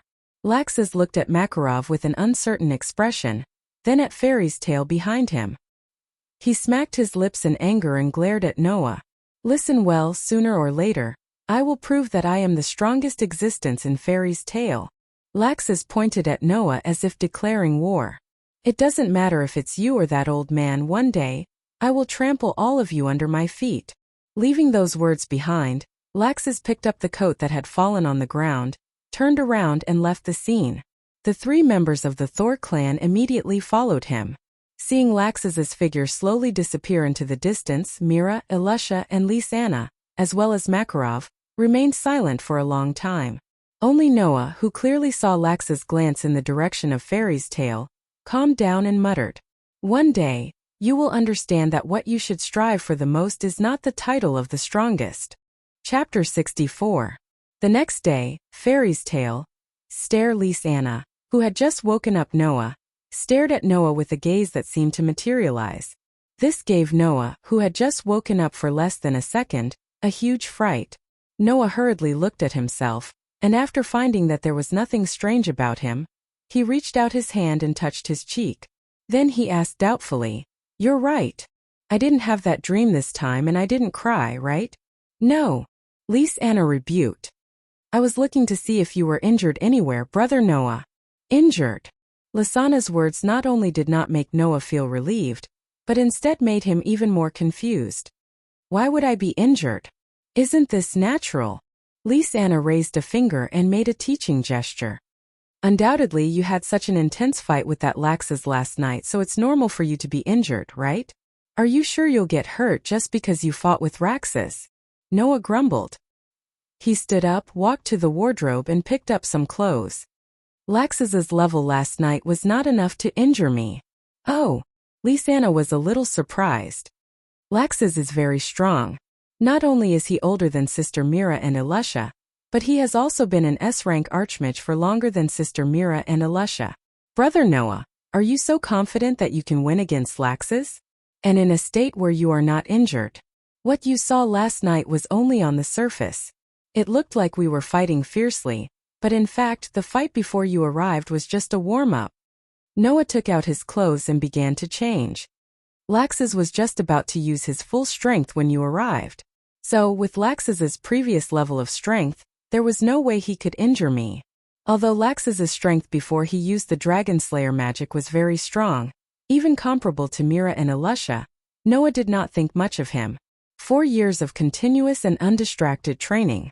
Just like what Makarov had said, Noah's strength had increased immeasurably due to his innate conditions that were much better than others. Although he wasn't sure how strong Laxus could be if he used his full strength, Noah felt that without using the Dragon Slayer magic, Laxus did not have the ability to injure him. Such an assertion naturally left Lysanna speechless. She walked behind Noah and smiled sweetly as she helped him put on his clothes. Brother Noah seems to have changed. Noah didn't refuse her service and asked in confusion. How have I changed? Heh. After helping Noah put on his clothes, she walked up to Noah and raised her head, tiptoed, and put her cute face less than 10 centimeters away from Noah's face. Her big eyes blinked. I feel that Brother Noah has become more confident than before. If it was the old Noah, even if he had a lot of confidence, he wouldn't say it out loud. At least he would be humble. I'm also very humble now. You don't understand Laxus's strength. That level of strength is really no different from a warm-up exercise for him. Do you think I'll get injured because of Laxus's warm-up exercise? Being so close to her, Noah was almost scared out of his wits. He could only uncomfortably push her face away to keep a distance from him. Even if I'm not an S-ranked archmage, can you have a little more confidence in me? Then Brother Noah, tell me. Lysanna said excitedly. How strong have you become now? Are you still as strong as Sister Mira and Elisha? Noah smiled slightly, waved his hand and walked out of the room. You want to know? Then please look forward to it. Brother Noah. Lysanna chased after Noah angrily and pestered him as they walked downstairs together. Noah, let's have a showdown. Bang! An impassioned roar and a muffled sound rang out almost at the same time. Then, the Dragon Slayer Archmage laid on the ground with a big bump on his head and couldn't move. Naz. Habi flew to Naz's body and jumped there exaggeratedly. How did you get killed in one hit again? Luo. Sue. Naz's weak voice came from the ground. Whoa. Gray, who had taken off all his clothes except for a pair of shorts, shuddered and looked at Noah with fear in his eyes. Noah, why are you still so scary? You're still as strong as before. Elisha also walked over with a light smile on her face as usual, but there was also a trace of fighting spirit in her eyes when she looked at Noah. When are you going to compete with me? Forget about Elisha. Of course, this sentence was not said by Noah, but by Mira, who had come over at some point. The one who can beat Noah must be me. It's me. Elisha stared at Mira. It's me. Mira also stared at Elisha. The atmosphere between the two of them became tense. Their heads were pressed together, and they looked like fiends, giving Lysanna a headache. Are we going to fight again? Can't we talk about fighting later? Noah also spoke up, separating Mira and Elisha with one hand each. I have something to ask you. Can you stop for a while? Humph.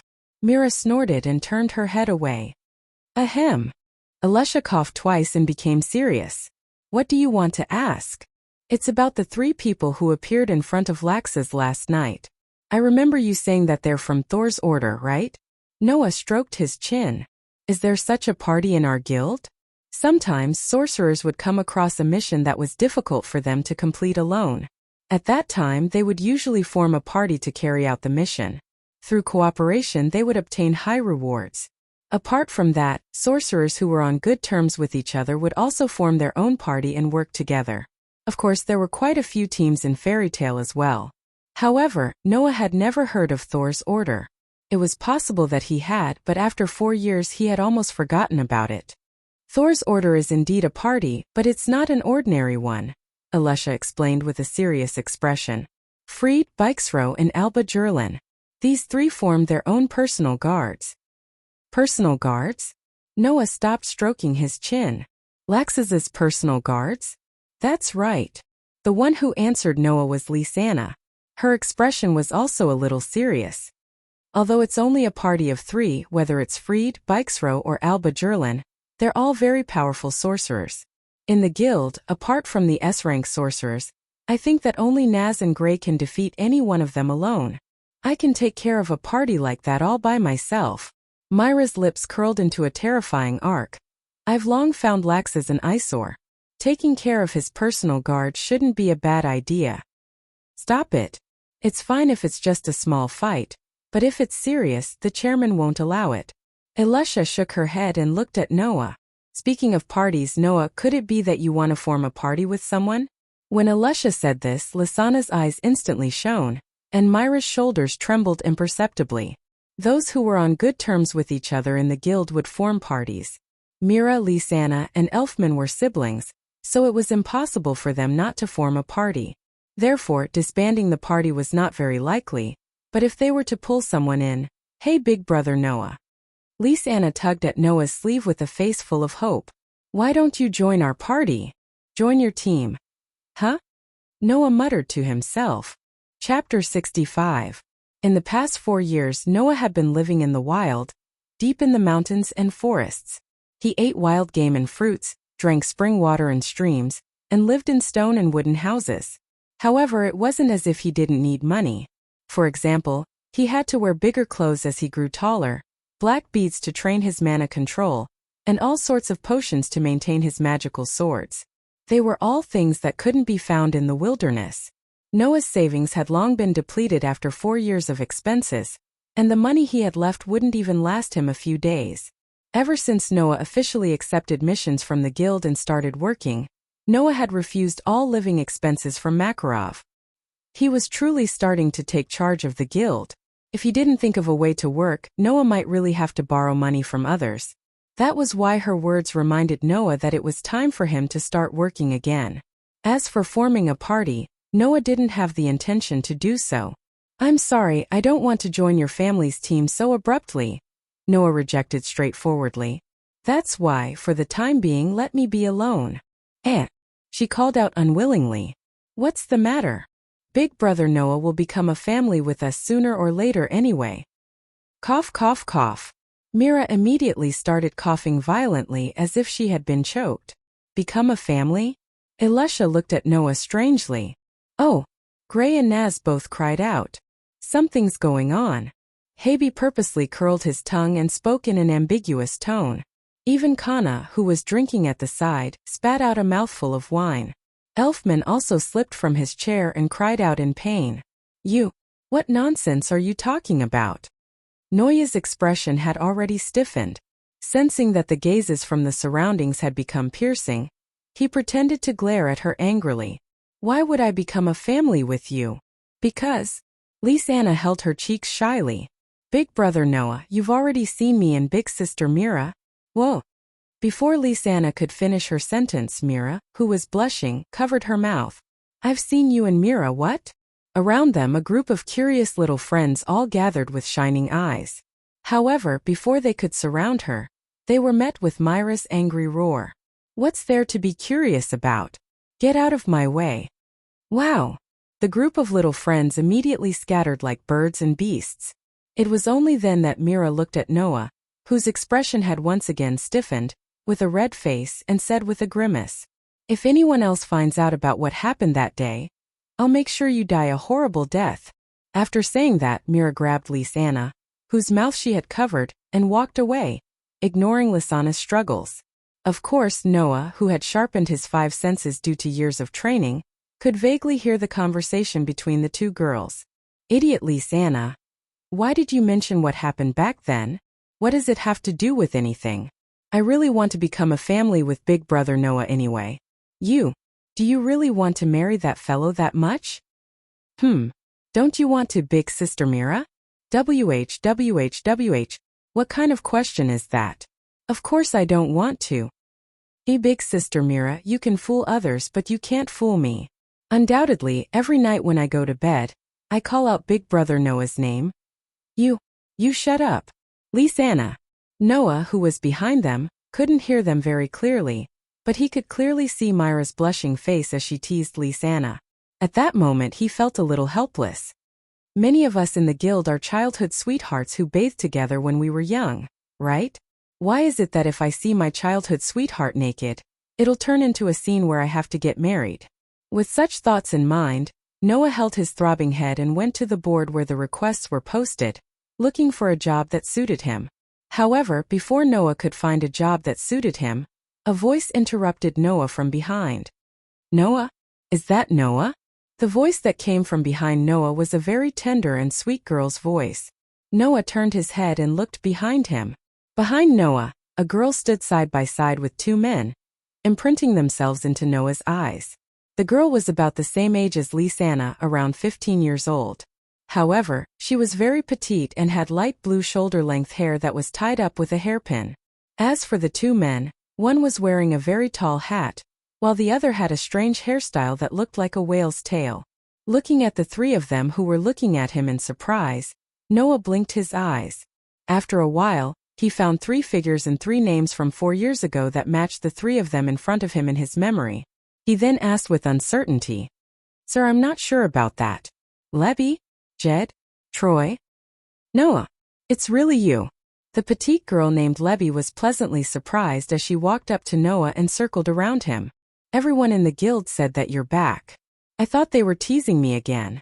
Speaking of which, you're much taller than you were 4 years ago." Hearing this, Noah smiled more or less and reached out his hand to pat Lebby's head. "You've grown a lot taller too, but you're still as petite as before." Lebby. Her full name was Lebby Markugidin. Like Noah, she had joined Fairytale rather early. Not long after Noah joined Fairytale, they got to know each other. Jed and Troy, who were standing behind her, were her childhood friends who grew up with her. It was because of these 2 childhood friends that Lebby rarely interacted with Noah or the other children in the guild. Otherwise, Lebby would have become Noah's childhood playmate. On the other hand, Alusha, who lived in the same female dormitory as Lebby, had a good relationship with Lebby. Back then, it was also because of Alusha that Noah and Lebby got to know each other. "Don't touch my head." Lebby slapped Noah's hand away. "Also, I'm not young anymore. You're the one who grew too fast." Noah could not help but laugh. Just as he was about to make fun of Lebby, 2 resentful voices began to rise from the side. "Damn it, he actually touched Lebby's head so intimately. I'm so envious. No, it's so annoying." Of course, Jed and Troy were the only ones who were muttering to themselves. Both of them were childhood friends of Lebby. Now that he looked at it, it seemed that they had formed a small team with Lebby. However, just like when they were young, they did not know how to hide their emotions. After all, anyone who knew these 2 people would know that they had been secretly in love with Lebby for a long time. At that moment, Noah could only shrug and walk away from Lebby. "Seeing that you guys are so energetic, I'm relieved. Well then, I'll continue to look for a job." "Wait." Seeing that Noah was about to leave, Lebby wanted to say something but was interrupted by Makarov, who was sitting cross-legged at the bar. "Noah, come here for a moment." "All right." Noah nodded and walked towards Makarov. This made Lebby swallow her words and an angry expression appeared on her face. Just like before, leaving after a few sentences. "Don't tell me you don't want to talk to me that much? Noah is also very busy." Jed quickly said. "Let's not disturb him. After all, he's been as powerful as Mira and Alusha since young." Troy said resentfully. "He's not from the same world as us." Lebby snorted softly and muttered to herself as she stared at Noah's back as he walked towards the bar. "The more you ignore me, the more I'll pester you. Let's see what you can do." It was not that Noah ignored Lebby, he just did not want to disturb Jed and Troy's relationship. If Jed and Troy knew that Lebby had purposely approached Noah because of their relationship, how would they feel? Chapter 66. Grandpa. Noah came to the bar and stood in front of Makarov, who was sitting cross-legged. His eyes were fixed on Makarov. "Do you need something from me?" "Noah." Makarov took a sip of wine and said drunkenly, "Do you have something to do now? I was just about to go out to work." Noah scratched his cheek. "But if Grandpa has something for me to do, I can postpone it for 1 or 2 days." "Work?" Makarov nodded. "That's good. I have a commission here that I hope you can complete." "Commission?" Noah was slightly stunned. What kind of commission does Grandpa need to find someone to complete it? Even though only S-rank archmages could accept the extremely difficult and dangerous missions posted on the commission board on the 2nd floor, Makarov only posted the commission orders there. Anyone who wanted to accept those missions would have to go to the second floor to tear down the commission orders and bring them to Makarov for him to look over. Even when the council wanted someone to complete a commission, Makarov directly posted it on the commission board before suggesting Noah to do it. He had never seen the commission order before Makarov found someone to complete it. Well, this commission doesn't need a commission order. Makarov seemed to have seen through Noah's doubts and explained, "That's because I'm the one who posted it. It's a spontaneous request from Fairy Tale." A commission issued by Grandpa? Noah was stunned. Makarov drank all the wine in the cup in his hand, and his expression became serious. "Actually, I hope you can make a trip to the holy land of Fairy Tale Celestial Wolf Island." Celestial Wolf Island? Noah frowned. Noah had been a member of Fairy Tale for quite some time. Naturally, it was impossible for him not to have heard of this island that was very special to Fairy Tale. Just as Makarov said, Celestial Wolf Island was the holy land of Fairy Tale. Only those who had the Fairy Tale emblem could enter the island. It was said that there were legends of fairies living on Celestial Wolf Island. Hence, Celestial Wolf Island had another name, Fairy Island. The outer area of the island and the ground contained extremely strong magic, so it was not easy to be discovered by outsiders. As for Heavenly Wolf Island, it was also the resting place of the first guild leader of Fairy Tale.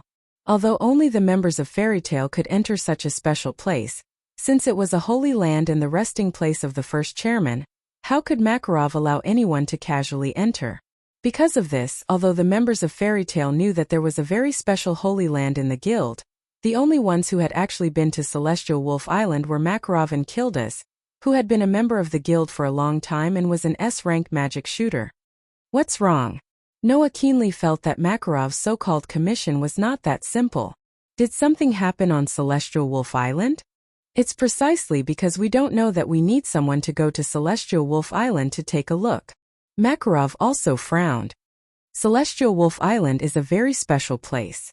Although it is an island, the surrounding area and the ground contain extremely powerful mana, making it difficult for the outside world to discover Celestial Wolf Island. But because of this, it would not be strange if something happened on the island. I received a few reports from the outside world saying that someone accidentally discovered a very special island while fishing at sea. According to the description, it is very likely to be the holy land of our guild, Celestial Wolf Island. Makarov's expression was solemn. So, I suspect that the mana on Celestial Wolf Island might have some degree of disorder, causing Celestial Wolf Island to appear in the eyes of the outside world. Mana disorder? Noah repeated softly. After a while he nodded. Grandfather, do you want me to find a way to restore the mana on Celestial Wolf Island to its original flow? That might not necessarily be the case. It is very possible that some other problem has occurred. I hope that you can go to Celestial Wolf Island and take a look. It would be best if you can resolve the problem. If you can't, find out the cause and bring back the information you need. Makarov said as he looked at Noah. This is a request from our guild. Naturally, the remuneration will be paid by the guild. There shouldn't be a problem, right?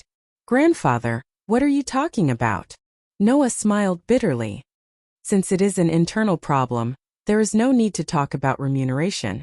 I'll set out tomorrow and make a trip to Celestial Wolf Island. Is that so?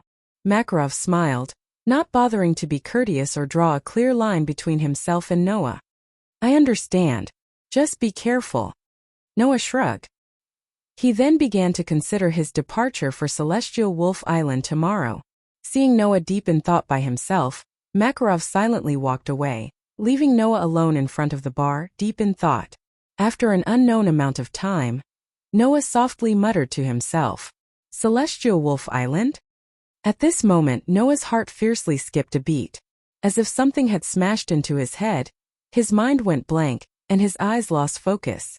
Then Noah felt his consciousness gradually drift away. Vaguely, Noah saw such a scene. Before him was a boundless sea. On the sea was an island. It was an island with a very peculiar appearance. On this peculiar island, a gigantic tree with a crown that was 2/3 the size of the island stood in the center.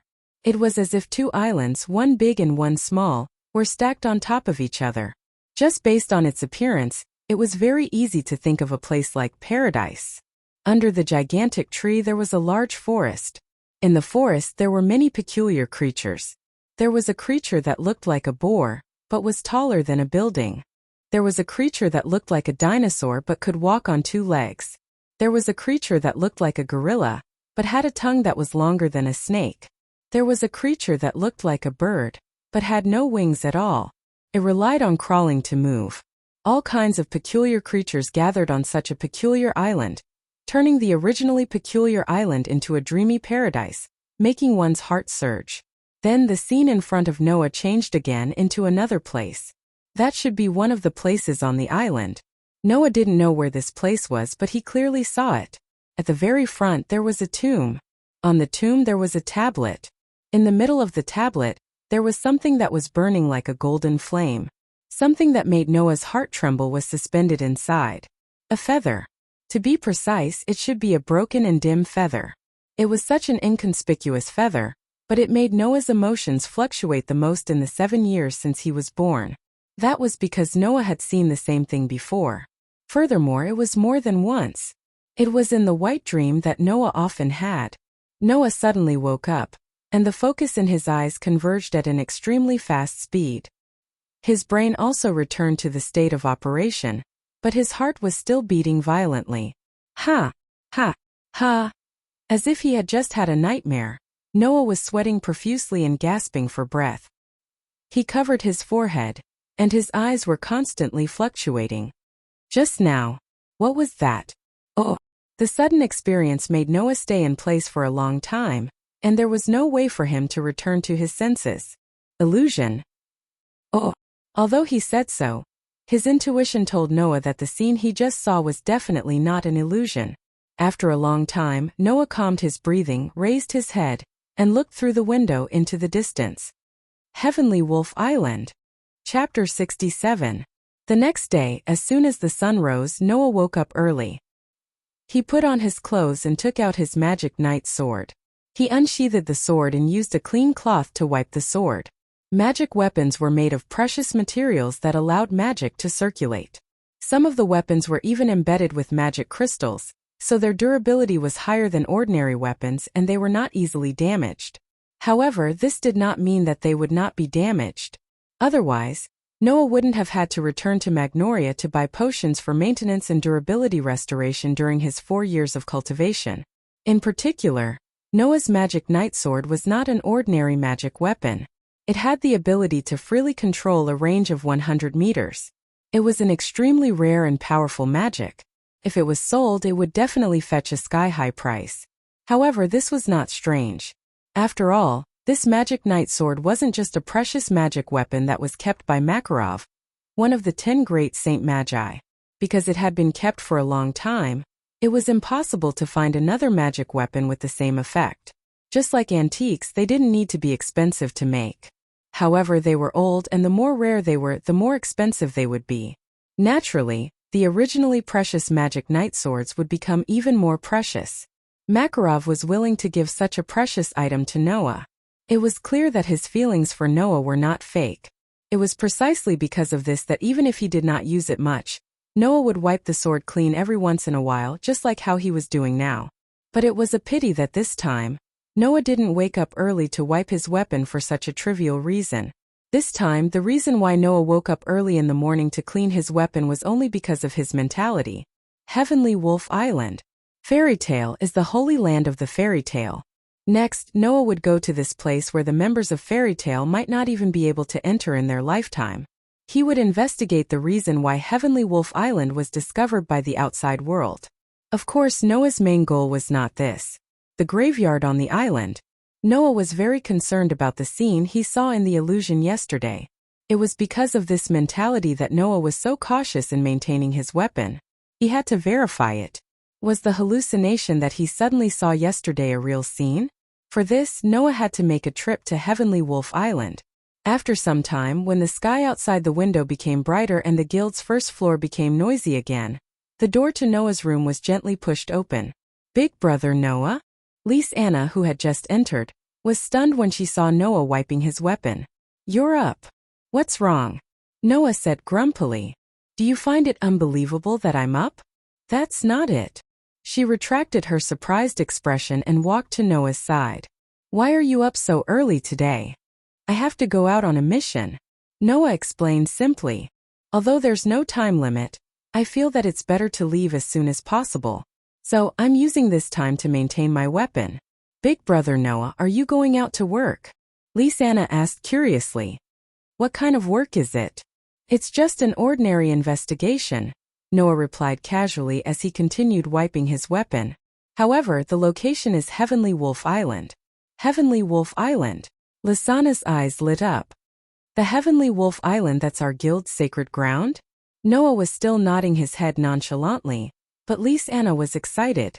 I've never been to our guild's sacred ground. Big brother Noah, what kind of island do you think Heavenly Wolf Island is? Is it called Heavenly Wolf Island because there are many wolves there? You're asking me? Who am I supposed to ask? Noah rolled his eyes. Don't forget that this is my first time going to Heavenly Wolf Island as well. That's right. Lisanna's eyes darted around as she approached Noah with a smile. Big brother Noah, since this is your first time going to Heavenly Wolf Island, you should be at a loss for what to do, right? What are you up to now? Noah looked at Lisanna warily. Don't tell me you're thinking of using all sorts of excuses to persuade me to give up my job and force me to go on a mission with you just like when we were young? I'm not that bad, Lisanna said indignantly. I just want you to bring me along. Bring you along? Noah was stunned. Don't you have to work? Big brother Elfie and I can rest today, Lisanna said as she tapped her cheeks with her finger. Big sister Myra's breasts seemed to have grown bigger recently, so she went out to buy new underwear. How enviable. You don't have to explain that to me so clearly. Noah's hand trembled, and he almost stabbed himself with his magic knight sword. This made Noah angry and annoyed. If Mira finds out that you're revealing her private secrets like this, you're dead meat. Big sister Mira loves me the most. She won't do anything to me. Big brother Noah, don't be shy, Lisanna teased with a mischievous smile, not giving Noah a chance to retort. In any case, big brother Noah, you have to bring me along this time. I'm very curious about Heavenly Wolf Island. You lass. Noah face-bombed helplessly. Don't get in the way of my work. I won't. Lisanna pounced to Noah's side and hugged his arm. Thank you, big brother Noah. I like you the most. Sigh. Noah could only sigh and resolve himself. Lisanna was, without a doubt, the person Noah was closest to. However, from a certain perspective, this mischievous lass was Noah's weakness. Yet, Noah couldn't bring himself to hate her. He really didn't know what to do. Hey Lisanna, are you really not going to wait for big sister to come back? Elfman's boorish face was filled with worry as he watched Lisanna, who was humming a tune as she packed her luggage. If big sister finds out that you're going out without telling her, she'll be very angry. That can't be helped. Big sister Mira isn't here right now, Lisanna replied without turning her head. Moreover, this is a rare opportunity to work alone with big brother Noah. Even though I'm sorry to big sister Mira, the secret to capturing a man's heart is knowing how to grasp the opportunity. Huh? With Elfman's nerves that were as thick as tree roots, he naturally couldn't understand the meaning behind Lisanna's words. What do you mean by that? What I mean is that I won't give my love rival a chance. Lisanna winked mischievously. If big sister Mira finds out, she'll definitely come along. So I'm sorry, big brother Elfman. Let me be willful this time. At the same time, Noah, who was carrying the magic knight sword on his back, also came down from the stairs. He shouted weakly as he walked out of the door. Lisanna, I won't wait for you if you don't come. I'm coming. Lisanna hurriedly picked up her bag and chased after Noah. That's it, big brother Elfman. Goodbye. Lisanna, be careful. Elfman hurriedly shouted at Noah and Lisanna's backs. Noah, I'll leave Lisanna to you. Got it. With that reply, Noah and Lisanna walked out of the guild's doors and disappeared into the sea of people outside. Wait. Mira only appeared when the two disappeared into the sea of people. She looked at Noah and Lisanna's disappearing figures with a face full of anger. Remember this. Era. Katana, who was drinking, sighed with emotion. It's good to be young. Chapter 68. Crash. The sound of waves crashing reverberated through the sky. Coo, coo. The cries of seagulls were mixed in with the crashing of the waves, clearly spreading to every corner. The noon sun was like a huge furnace, releasing unbearable heat, causing the air to distort, causing one's vision to become blurry. It was extremely unbearable. In such an unbearable environment, a ship that was neither too big nor too small, but was the size of an entire floor of a building, slowly sailed over from afar. It swayed up and down along with the rolling waves moving straight ahead. Noah and Lysana were on the deck of the ship. However, their attire was completely different from when they first set off. At this time, Noah was only wearing a pair of shorts. His strong and powerful bulging muscles were directly exposed to the air. He stood at the bow of the deck and looked into the distance. Behind Noah, Lysana was sitting on a chair. She was wearing a white bikini swimsuit that matched her hair color very well. The edges of the swimsuit were inlaid with patterns, giving people a feeling that it was not too sexy. Instead, it was more of a cute and playful style. "It's so hot." Lysana held a bottle of iced drink to her face. She could feel the coldness gradually fading away. Her delicate and cute face was covered in sweat while a faint blush appeared on it due to the sun's exposure to it. "Why is it so hot?" Noah, who was standing on the deck, was also sweating profusely under the fierce sunlight, but his expression was not as gloomy as Lysana's. It was as though he was used to such an environment as he replied to her. "I heard the captain say that due to the currents in this area, the weather is like this all year round. So, before we reach Celestial Wolf Island, just bear with it for a while, Lysana." "But it's really hot," Lysana said reluctantly, her voice revealing a sense of helplessness. "Big brother Noah, don't you feel the heat?" "Of course it's hot, but I'm used to it," Noah responded intermittently. His eyes were still looking into the distance, looking at the scene where the sky and the sea were separated from each other.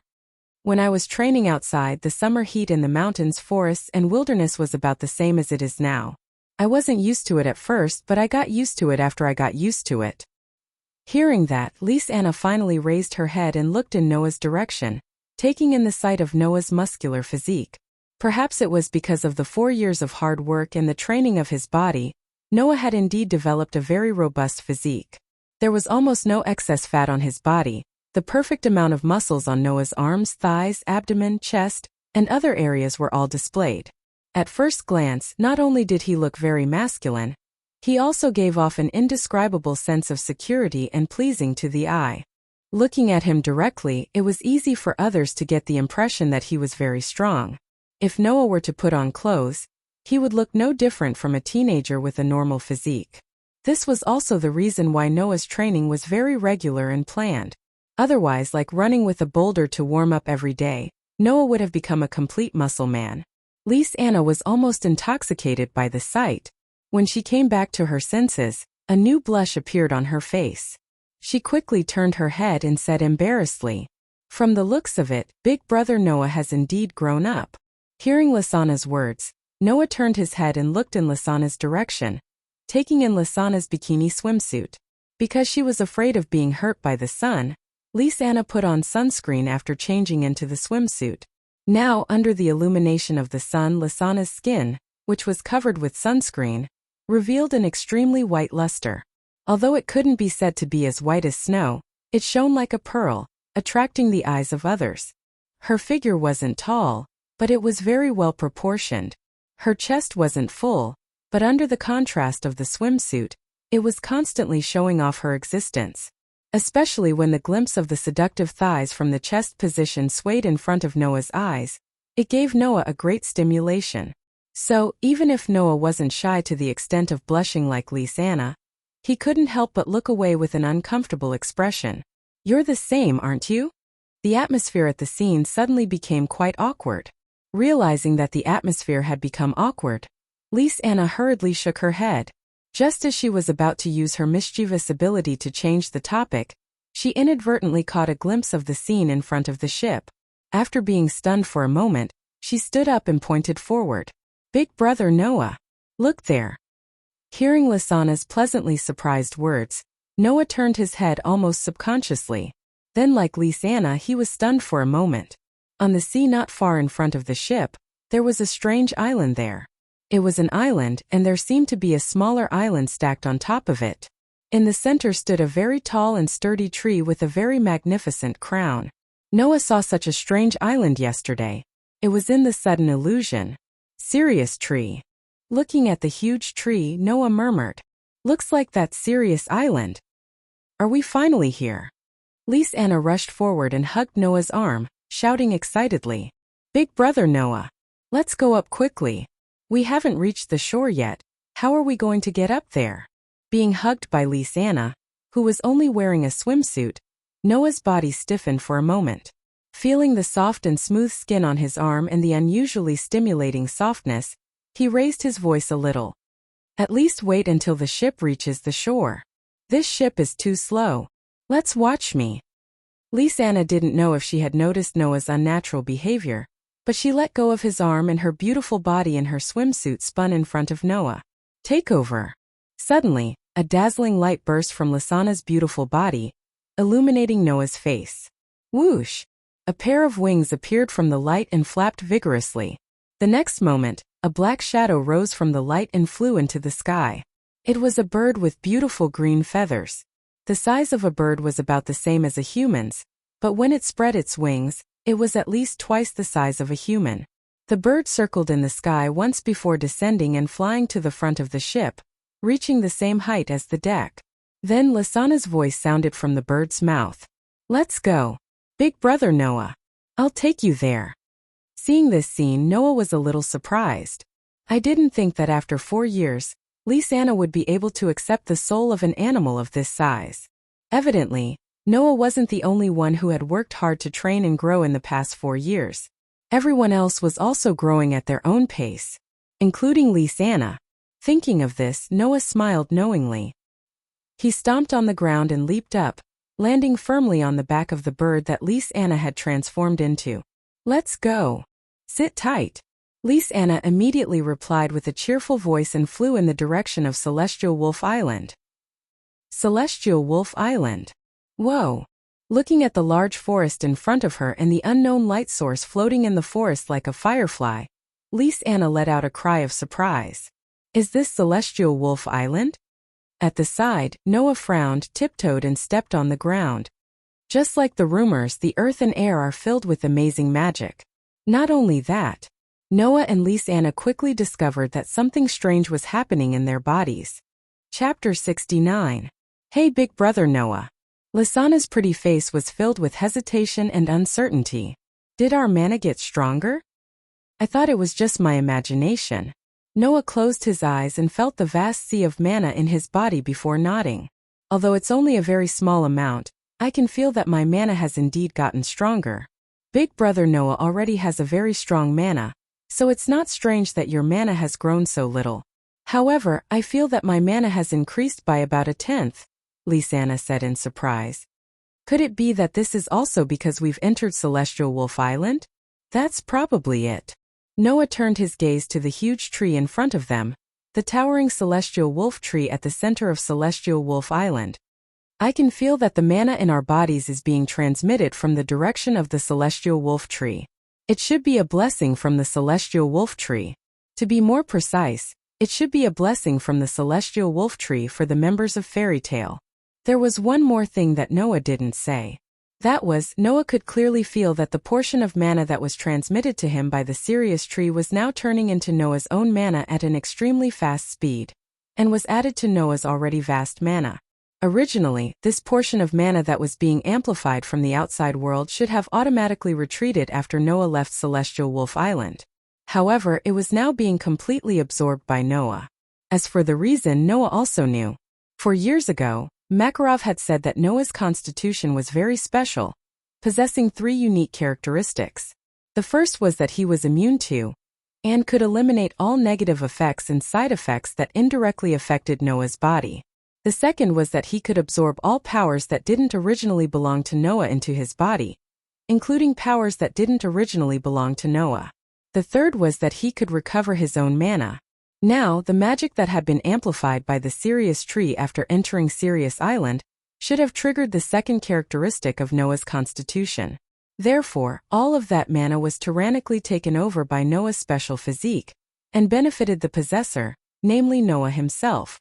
Although the increase in mana was nothing to Noah, who had a relatively strong mana to begin with, it would take a person 1 or 2 years of cultivation to obtain this amount of mana.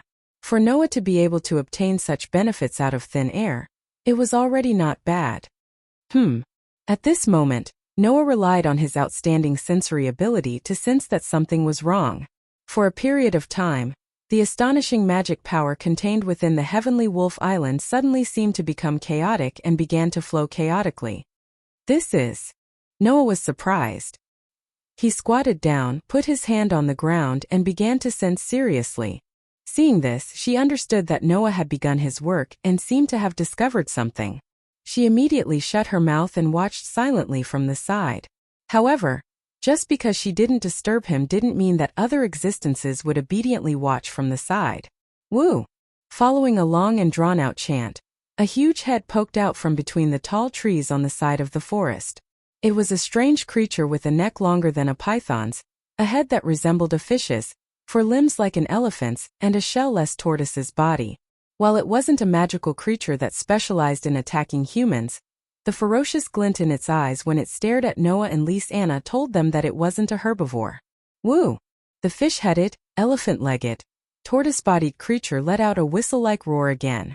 Like a charging mountain, it crushed the ground and trees as it charged toward Noah and Lys-Anna. Woo! Lys-Anna's expression changed, but she didn't panic. Seeing that Noah didn't seem to have any intention of attacking, the courage in her heart burst forth. She passed by Noah and charged towards the strange creature. Take over. The light of magic flashed on her slender body. In the blink of an eye, her silhouette began to elongate at an extremely fast speed. Then, a bloated, purple-furred rabbit with a napkin around its neck charged out of the light and crashed into the strange creature. Thud! With a muffled sound, the strange creature let out a pained cry. Its charging giant body was stopped in its tracks. Ah! Lys-Anna, who had transformed into a giant rabbit, also let out a cry of pain. She couldn't help but take a few steps back, causing the ground to tremble. Woo! The strange creature's howl had begun to carry some anger. Its python-like neck suddenly shot out like an arrow, bouncing in front of Lys-Anna, who couldn't react in time and twirling around her like a rope. In the next second, the strange creature tightened its neck and tied up Lys-Anna, who had transformed into a purple-furred rabbit. Woo! Its fish-like head aimed directly at Lys-Anna's face. The strange creature opened its mouth, revealing rows of fangs that were sharper than those of a crocodile. It bit down hard on Lys-Anna's face. Lys-Anna only had time to close her eyes as if she had been shot. Soon after, a crisp sound of a sword rang out. Clang! Woo! The strange creature's pained cry entered Lys-Anna's ears. At the same time, Lys-Anna felt the long neck binding her disappear. She hurriedly opened her eyes and saw the strange creature running towards the forest as if it had seen its natural predator. Thud, thud, thud. Thud. Thud. Are you all right? Noah slowly sheathed his sword in the scabbard in his pouch as if nothing had happened. Phew! Lys-Anna breathed a sigh of relief. Her body returned to its original state in a burst of magical light, but she looked a little dejected. In the end, Big Brother Noah still had to make a move. So you still want to deal with that strange creature yourself? Noah patted Lys-Anna's smooth shoulder and smiled. According to my judgment, while that fellow is a little ugly, there aren't many in our guild who can beat it in a one-on-one fight. Perhaps only those at Naz and Gray's level can fight it. It's already not bad that you were able to hold it back for a while. Is that so? Lys-Anna's expression eased as she looked at Noah. By the way, Big Brother Noah, did you discover anything? Noah didn't confirm or deny her words. Instead, he looked at the celestial wolf tree from afar, a thoughtful glint in his dark eyes. If I'm not wrong, there should be something on Celestial Wolf Island that's interfering with the island's own mana. So the reason Celestial Wolf Island was discovered by the outside world is because the island's mana is in disorder. Lys-Anna tilted her head in confusion. Then what should we do? Isn't it obvious? Noah chuckled. Find the source of the interference. It was unknown if it was angered by Noah's words, but in the next moment, a dark cloud floated over Heavenly Wolf Island, dyeing the entire sky pitch black. Asterisk rumble. Asterisk a clap of thunder rang out. Asterisk whoosh. Asterisk torrential rain poured down in an instant, drenching the entire island. Noah, who was standing on the outskirts of Celestial Wolf Island, could only stiffen his face and let the rain soak his body. Lisa couldn't help but laugh when she saw Noah's stiff expression after making such a bold declaration. She held Noah's hand. Before that, let's find a place to hide from the rain. Noah could only nod helplessly. Chapter 70. Rumble. The pitch-black rain clouds shrouded the sky above Heavenly Wolf Island, and deafening thunderclaps resounded one after another. Whoosh! The downpour didn't seem like it was going to stop anytime soon. Instead, it was getting heavier and heavier. In the forest, Noah and Lisa didn't use any superhuman speed to travel. Instead, they ran forward at a speed that ordinary people could match, so as to avoid wasting unnecessary energy. Not long after, Noah and Lisa finally entered the canopy of the Celestial Wolf Tree. Thanks to the tree's canopy, the downpour had lessened quite a bit. It was almost like a light drizzle now. Because of that, Noah and Lisa didn't want to find a cave to hide in. Instead, they went under a tree to avoid the rain. With the help of the Sirius tree and this relatively large tree, the downpour was completely blocked out. Ha! Lisa took a deep breath and shook off the water on her arms as she complained. Thankfully, I wore a swimsuit when I came. I didn't have time to change after I got on the island, or I'd be all wet. Noah shrugged his shoulders and took out a towel from the duffel bag hanging on top of the knightly sword bag. He helped Lisa dry her hair. Even so, your body is still wet. If you don't dry yourself, you'll catch a cold. Hee hee. Lisa chuckled sheepishly, but she didn't reject Noah's action of helping her dry her hair. There seemed to be a happy expression on her reddish face, and it was clear that she enjoyed Noah's service. When the time comes, can't I get Big Brother Noah to take care of me? I don't have that much time to take care of someone who's going to catch a cold. Noah knocked her on the head, ignoring her cries of pain. He didn't help her dry her hair and just sat on the ground. If you catch a cold, you'll only cause trouble for Mila and Elfman. Lisa puffed up her cheeks and stuck her tongue out at Noah, making a funny face. However, she still came to Noah's side. Noah was sitting on the ground, leaning against the tree trunk. Lisa leaned against Noah's body as if she was snuggling up to him. Why are they so close? Noah felt the smoothness of Lisana's skin that was pressed against his body in a swimsuit that did not cover much at all. As usual, he was embarrassed. Then wouldn't that be very inconvenient? Of course not. It was as if Lisa didn't notice Noah's unnaturalness. Not only did she stick closer to him, but she also skillfully hugged Noah's arm and rested her head on his shoulder. At first glance, they looked like a pair of lovers. It's very warm like this. Is that so? Noah could only scratch his cheeks, unable to say anything useful. It couldn't be helped. In the past 7 years, Noah had spent most of his time training himself. He didn't have any experience with love at all. Although it wasn't that he didn't understand it at all, since Noah had read quite a lot of books and knew quite a lot of things. However, many things couldn't be understood just by knowing them. They had to be put into practice for them to be useful. Hence, even though there was a high chance that she meant something like that to him, Noah, who had never experienced something like that before, couldn't be 100% sure.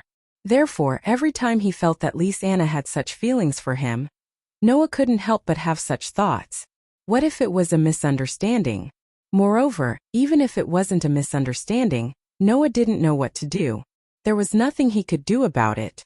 His playmates of the same age as Noah had lived for at least 10 years. Among them, except for Kana, the others didn't have any experience or immunity in this aspect. Everyone else was already like that. Growing up with such a person who had the appearance and intelligence of a 10-year-old, Noah, who had only lived for 7 years, could vaguely sense Lisana's feelings. It was already quite impressive. It could only be said that Noah could only blame himself for being too young. While Lisa was also young, she had been mischievous since she was a child. She was very precocious. The attacks launched by such a person caused Noah to be constantly distressed and helpless. Of course, Noah didn't know that now. In the future, he would be grateful for this experience of interacting with Lisa. It would allow him to not perform too badly in all sorts of situations in the future. Not knowing how complicated Noah's feelings were, Lisa closed her eyes as if she had already fallen asleep. She leaned on Noah's shoulder with a smile on her face and a look of bliss on her face. After a while she suddenly spoke. After a while she suddenly said, "Actually, I've always been very grateful to Big Brother Noah." "You're grateful to me?" Noah was stunned. Ever since we were young, Big Sister Mira, Big Brother Elf, and I only had each other by our side. Lise Anna closed her eyes tightly as if she was immersed in her memories. We lived in a very, very ordinary small village. We should have had a father and a mother in the past, but in our memories we only had each other. Noah didn't say anything and only listened quietly. Sometimes I would think about how it would feel to have a father and mother who doted on me. I don't know what Big Sister Mira and Big Brother Elf were thinking, but I didn't feel lonely at all. Lisanna's tone became gloomy. Everything changed when Big Sister Mira came into contact with the demons of the church in the village and awakened the receiving magic. From then on, not only did Big Sister Mira not smile, but she also rarely spoke. I know that Big Sister Mira has always blamed herself. She felt that she had implicated us and caused us to be chased out of the village. Big Brother Elf also became a little timid because of this, Lise Anna said with a bitter smile. Seeing Big Sister Mira in so much pain and Big Brother Elf always being afraid of being ostracized by others, I really didn't know what to do. "That's all in the past," Noah said when he heard the pain in Lisanna's voice. "Now you won't have that experience anymore." Yes, Lisanna's sadness dissipated, and she looked up at Noah with bright eyes. "And the person who changed everything and saved us was Big Brother Noah." "That's not it." Noah shook his head. "I just happened to know a little more than you, and invited you to join Fairy's Tale at the right time. Even if I didn't appear, you would have known the truth about the power in Myra's body sooner or later. But in the end, the person we met was none other than you, Big Brother Noah." Lise Anna reached out and held Noah's face, turning his face to meet hers. It was Big Brother Noah who saved Big Sister Mira. It was Big Brother Noah who stopped Big Brother Elf from becoming a coward. It was also Big Brother Noah who brought us into the guild and gave us companions and a new life. To us, Big Brother Noah is such an existence. Big Brother Noah. Lisanna's voice became a little emotional. Actually, from that time onwards, ding. Just as Lise Anna was about to pour out her feelings to Noah, a strange sound interrupted her. Both Noah and the excited Lise Anna were stunned and turned to the side. Then Noah and Lise Anna widened their eyes. Not far away from the two of them, a figure was standing in the rain. She was a very cute little girl about 12 or 13 years old. The girl had a pair of dark green eyes and a pair of small wings on her head. Her long golden hair was very curly and thick, and she wore a thick cloak-like dress. Looking at the extremely cute and beautiful girl, Noah and Lise Anna were dazed. Chapter 71. If one had to find a word to describe Noah and Lisanna's current feelings, then only one word would suffice. Inconceivable. There was no other reason. It was because the girl standing in front of them in the rain was simply too beautiful. Her thick clothes and hair were completely devoid of water, and her entire body was emitting a faint, dreamy glow. The girl revealed a smile under the gazes of Noah and Lise Anna. She tilted her head and stood there barefooted, not even wearing shoes. However, Noah and Lise Anna didn't feel that there was anything wrong with this at all. Rather, if the barefooted elf in front of them were to wear shoes, it would destroy that almost perfect dreamy feeling and beauty, causing a flaw to appear on her body. Gazing at the scene of the barefoot elf smiling at her in the rain, she was no longer as agitated as before. Instead, she gently tugged at Noah's hand and murmured absent-mindedly, "Big Brother Noah, could that be the rumored fairy that exists on Celestial Wolf Island?"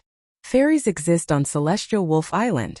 It was precisely because of such a rumor that Celestial Wolf Island was nicknamed Fairy Island, and also became the holy land of fairy tale. In the end, whether or not fairies exist on Celestial Wolf Island was something that no one knew for sure. However, if fairies do exist on this island, then Noah and Lise Anna would definitely be willing to believe it. In front of him, this young girl was filled with a dreamy feeling. She was the legendary demoness. Hee. Perhaps it was because she had heard Lisanna's uncontrollable words, but the barefooted fairy let out a bell-like laugh. Immediately after, she turned around and ran off into the distance. Lise Anna subconsciously cried out in alarm. "Wait!" Noah finally reacted and hurriedly grabbed the cloth bag and luggage beside him. Then, he pulled on the hand of the dazed Lys-Anna and chased after her. Walala! Fine droplets of rain continued to fall from the sky, sprinkling onto the ground of Celestial Wolf Island. Noah and Lys-Anna, however, didn't care about that at all. They chased after the fairy girl who was running at a slow pace, making it impossible for anyone to get close to her. Just like that, one ran in front while the other two chased from behind. Unknowingly, after an unknown amount of time, the environment in front of them began to brighten. Even the rain stopped falling at some point. Noah and Lys-Anna immediately stopped in their tracks and looked around. This was a vast place with walls all around. The walls were covered with tree roots, and there were unknown light sources floating around like fireflies. It was very much like walking into a strange place in a dream. Lys-Anna's attention completely focused on her surroundings. Noah, on the other hand, stared at a spot not far ahead. His eyes began to fluctuate. That was because there was a huge tree in the place where Noah was staring at. Of course, what was important wasn't the tree, but the thing within it. At the bottom of the huge tree, there was a hole in the tree that was covered with dried grass. There was an old tomb that looked like it had been there for a long time. There was a tombstone on the tomb. It was a tombstone that seemed to have been pieced together by two tombstones. There was a gap in the middle, and in the middle of the gap was a hole. It was on such a tombstone that a ball of flame was burning in the hole, filling it up. Looking at this scene, Noah's heartbeat began to accelerate involuntarily. The scene before him was exactly the same as the one Noah had seen in the fairy's tale yesterday. In other words, the illusion Noah had seen yesterday was very likely not a pure illusion, but a real one. That also meant that there was something that Noah was very concerned about in the burning flame-like object. Those were the feathers that he had seen in the white dream. If yesterday's illusion was really real, thinking of this, Noah couldn't help but walk forward. Big brother Noah? Lys-Anna stared blankly at Noah, who was walking towards the tombstone, as if she was hesitating whether she should call out to him or not. During this period of time, Noah arrived in front of the tombstone and stared at the hole in the tombstone that was burning like a flame. After a while, he tensed up and stretched out his arm abruptly. Wong! When Noah's hand came into contact with the burning flame-like object, a dazzling light burst out from it, illuminating every corner of the scene. Big brother Noah! Lys-Anna turned pale with fright, but she only had time to call out before her body was swallowed by the light. Goo! Noah was also enveloped by the light. Furthermore, the ball of flame that Noah's hand came into contact with seemed to crawl up his hand, bringing with it a dense light that illuminated the surroundings. Noah could feel a strong sense of repulsion coming from the hand that was touching it. An extraordinary force kept pounding against his hand, as if warning him to quickly let go. However, not only did Noah have no intention of retreating, he instead slowly withstood the repulsion and slowly clenched his hand. Wong! At the same time, on the back of Noah's hand that came into contact with the ball of flame, the guild emblem belonging to Fairy Tale blossomed with light. In an instant, as if a heavy door had been opened by a key, the repulsion on Noah's hand disappeared. Then, under the stimulation of the intense light, Noah closed his eyes. His consciousness was cut off from here. In a daze, Noah felt as if someone was calling out to him. Thus, Noah slowly opened his eyes. The first thing that entered Noah's eyes was a blank expanse of whiteness. For a moment, Noah thought that he was having the white dream of the past, but after a while, he denied himself. Because the white in front of him was completely different from the white in Noah's dream. The white in Noah's dream did not make people feel empty. Instead, it was like returning to the state of an embryo, very comfortable. Although the whiteness in front of him didn't give him a feeling of emptiness, it still made him feel at a loss. It was completely different from the comfortable feeling Noah experienced in his dream. When he realized it, Noah realized. In front of him, the barefoot fairy girl was tilting her head and smiling at him. Good morning. Good morning. A tender and sweet voice entered Noah's ears, making Noah slightly stunned. He responded reflexively, but when he reacted, he was shocked. You? Me? The barefoot fairy girl smiled to the point that her eyes were closed, and introduced herself in this way. My name is Mavis. Mavis Viamilio. Mavis Viamilio? Noah frowned and muttered doubtfully. Why does this name sound so familiar? After saying this, Noah's eyes lit up. Mavis Viamilio. Noah would naturally find this name familiar. That was the name of the first chairman of Fairy Tale U. Noah was stunned as he looked at the barefooted young fairy girl who was smiling at him. You are the first chairman. It has been so long, but there is still someone who remembers me. How delightful. Mavis' voice became lively, and her beautiful bare feet lightly touched the ground, as if she was touching water, creating ripples. She arrived in front of Noah, raised her head, and curiously sized up Noah's body. Inconceivable youth, what is your name? Inconceivable youth? No. In Noah's opinion, Mavis was the truly inconceivable existence. Why would the already dead first chairman appear in front of him? Chapter 72. Mavis was standing less than a meter away from him. She was sizing him up with great interest. Traces of light could be seen flickering in her dark green eyes. She had a very gentle smile on her face. Noah muttered to himself for a moment. My name is Noah. Noah Dole. Noah first reported his name. But unexpectedly, the light of interest in Mavis' eyes grew more and more intense. Dole? Could it be that you are Yuri's descendant? Hearing this question, Noah, who originally had some doubts about Mavis's identity, started to have some doubts about it. Yuri Dole. This name was not unfamiliar to Noah. The owner of this name was Noah's grandfather, the current president of Fairy Tale, Makarov's father. In other words, Yuri Dole could be considered as Noah's great-grandfather. Thus, Noah did not specifically deny it. He nodded and gave a simple reply. Yuri's great-grandfather's son is my grandfather who adopted me. I am the adopted grandson of Fairy Tale's current president Makarov. So it's like that. The smile on Mavis' face became somewhat dazzling. She appeared to be very happy. To think that there's such an inconceivable existence like you in Fairy Tale.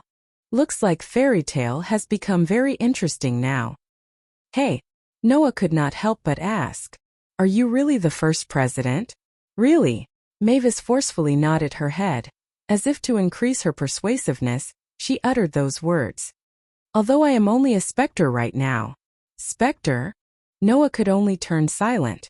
He did not know what to say. Doubt her? But Noah was unable to say for sure that specters did not exist. Believe her? But her affinity with Noah was so high. She was not at all like the first president who left behind many legends. Furthermore, Noah still had many questions in his heart. Mixed together with the question of whether Mavis was truly the first-generation chairman, Noah didn't know which question to resolve first, causing him to sink into distress. Of course, Noah did have many questions in his heart, but Mavis did not. Thus, after looking at Noah for a while, Mavis tilted her head and smiled as she spoke. I know you are actually looking for this thing, right? After saying that, Mavis extended her hand. In the next moment, a transparent crystal ball suddenly appeared in the empty sky and slowly fell into Mavis' hand. Dong! Almost at the same time when the transparent crystal ball appeared on the scene, Noah's heart suddenly thumped to a degree that could be clearly heard even if it wasn't pressed against his chest. The transparent crystal ball in Mavis' hand blossomed with a dazzling radiance. Within this dazzling radiance, regardless of whether it was Noah or Mavis, both of them could feel an emotion as if it was alive. Joy. Suspended within the transparent crystal ball was some kind of existence. Just like a human, it was emitting an emotion called joy. It was as if it had finally found its family after being lost for many years. The existence that was floating inside the transparent crystal ball like crystal was the thing that Noah was most concerned about on this trip. A broken feather. Sure enough, this child is related to you. She could clearly feel the joy emitted from the broken feathers floating inside the transparent crystal ball, as well as the loud heartbeat coming from Noah's body. An indescribable radiance appeared on Mavis' adorable childlike face. It's no wonder that after you entered Heavenly Wolf Island, this child, who was always like an inanimate object, would suddenly become so fretful as if it was alive. Finding you was truly the right choice. Hearing this, Noah bitterly laughed. Clutching his heart, he resisted the feeling that was continuously surging within his body. That was also joy. Of course, Noah's heart was also surging with complex emotions at the same time. The appearance of the feather proved that the white dream that Noah had been living in since he was a child was very likely to be real. Furthermore, it was very likely that it was closely related to Noah's past, or the secret of his existence and birth. If that was the case, then the feather in front of him was the key to unraveling Noah's mysterious past. Thinking of this, how could Noah's feelings not be complicated? After all, whether it was his body's constitution or the feather that was emitting joy from meeting him, both were telling Noah that he was not ordinary. He really wasn't an ordinary person. Buzz buzz. The joy emitted by the feather in Mavis's hand began to change into fretful. Era. Mavis helplessly laughed.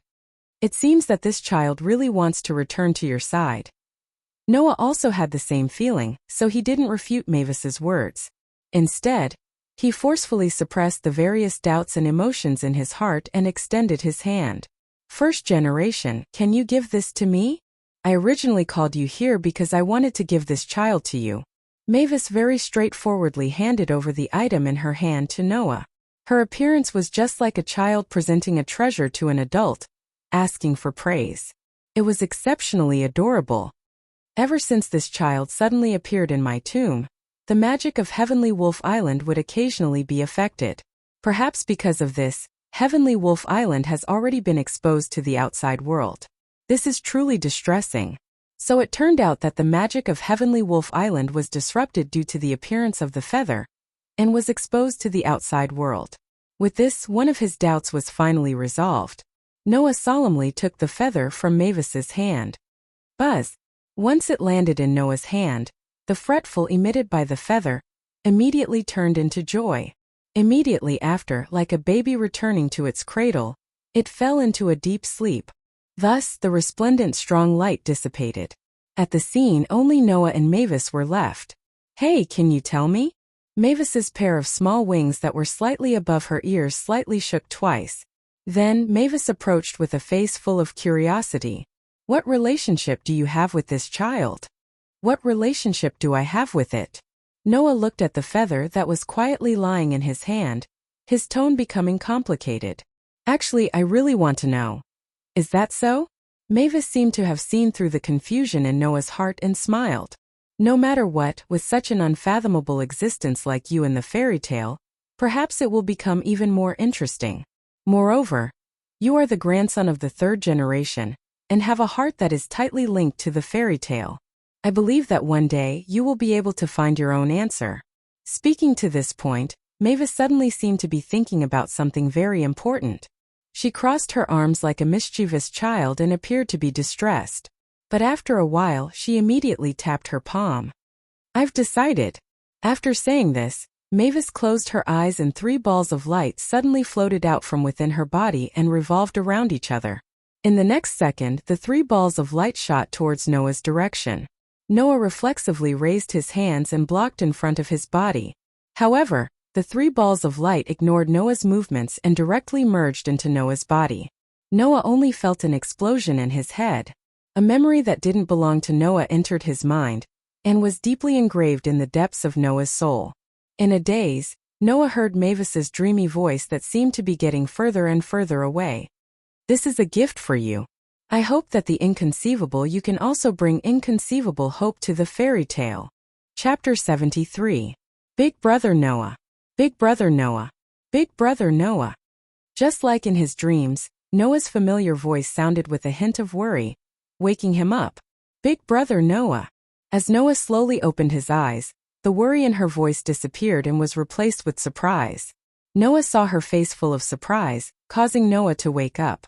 Lise Anna. Yes. Lise Anna nodded heavily and let out a sigh of relief. That's great. Big Brother Noah, you're finally awake. I thought something happened to you. Seeing her expression of relief that couldn't be faked, Noah rubbed her head in shame. Sorry for making you worry. It's good that you're fine, she said with a shake of her head. Big Brother Noah, why did you suddenly seem to have lost consciousness? About that. Noah scratched his face and laughed bitterly. I don't know how to explain it all of a sudden. I'm not too sure myself, but if I'm not wrong, the firstborn pulled me into a place similar to a mental world. That's why I'm like that, right? Firstborn. She tilted her head in confusion. Upon seeing this, Noah didn't explain in detail. Instead, he continued to stroke her head while looking ahead. Over there, the tombstone of the first president of Fairy Tale was still as old as ever. The hole in the middle of the tombstone was still the same as before, as if it was filled with burning flames. Although there was no heat, there was still a warm glow coming from it. At first, Noah didn't know what the burning flame-like thing was, but now he knew. Anyone who knew about Mavis Viamilio and fairy tale would know that there were 3 world-famous magics in fairy tale. They were created by the first president of the fairy tale, Mavis Viamilio, and only the members of the fairy tale could use these 3 super spells. The so-called super magic referred to super magic that only had exceptionally strong magic power, and even had to meet certain conditions. It was a super magic that was much more powerful than ordinary magic, or even the lost magic that existed since the ancient times. It was a super magic with earth-shattering power. Magics like that were not only powerful, they were extremely rare. Even the 10 great magi saints who represented the pinnacle of the magic world might not have them. It could be said that they were existences that every magus would covet. Within fairy tale, there were 3 such magics. However, ever since the firstborn president of fairy tale, Mavis Viamilio, passed away, only one of the 3 magics of fairy tale was passed down. It was in the hands of the past presidents of fairy tale. The other 2 magics were completely lost and became lost magics. Inside the burning flame on the tombstone that belonged to the first chairman of fairy tale, one of the 3 great spells of fairy tale was sealed within. If the magi of the outside world were to know about this, it might lead to a war between the magi on Celestial Wolf Island.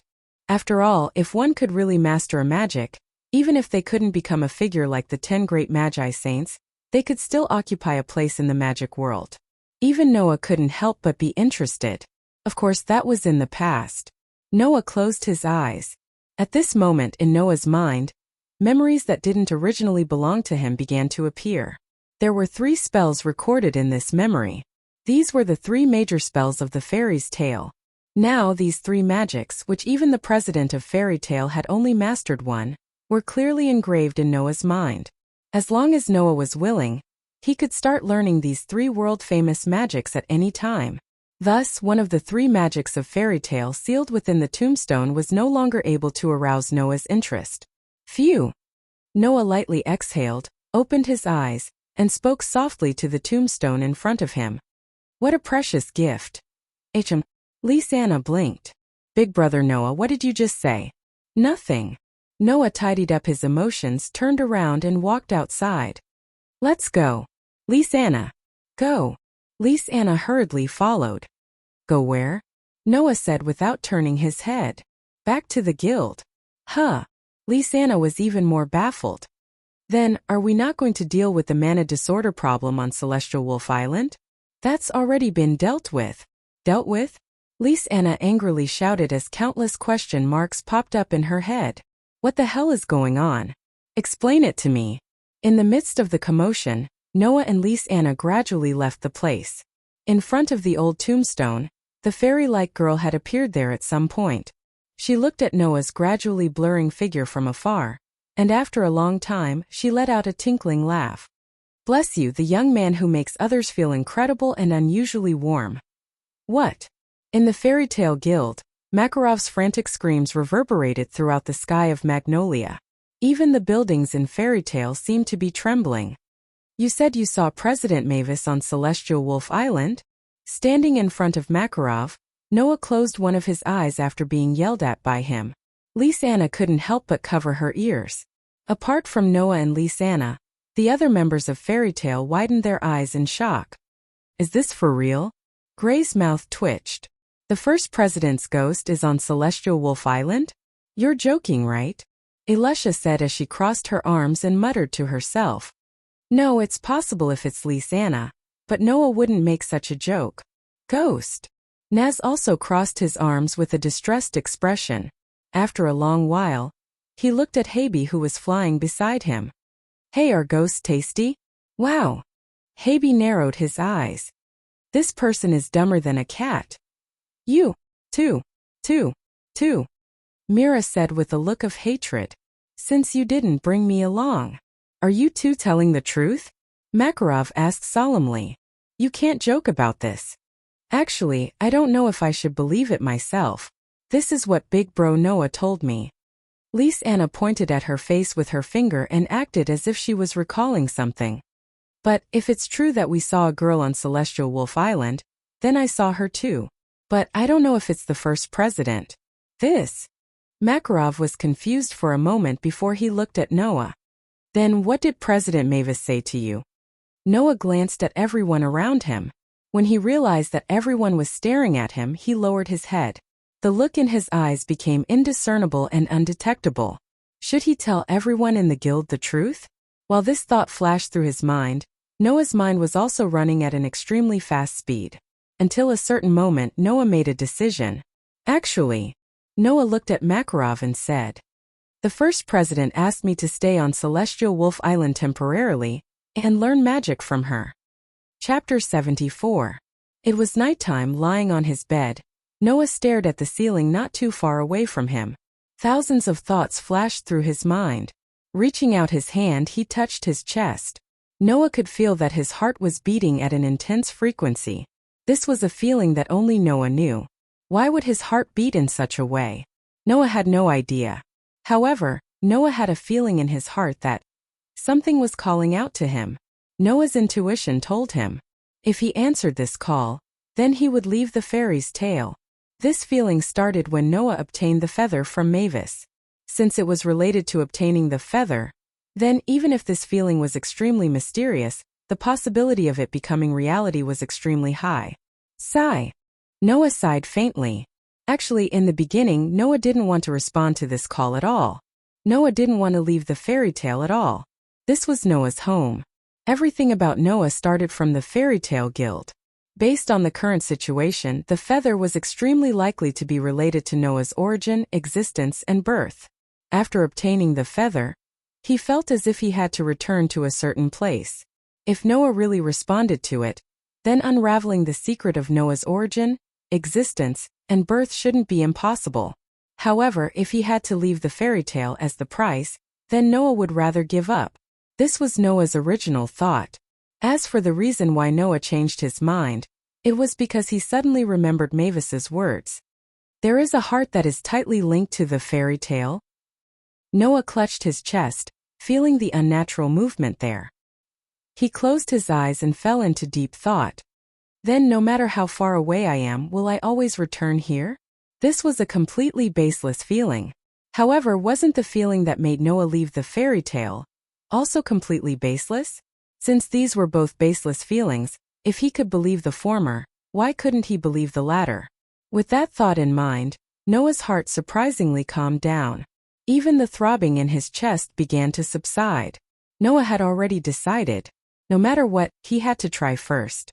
Otherwise, this might become something that Noah would never be able to let go of for the rest of his life.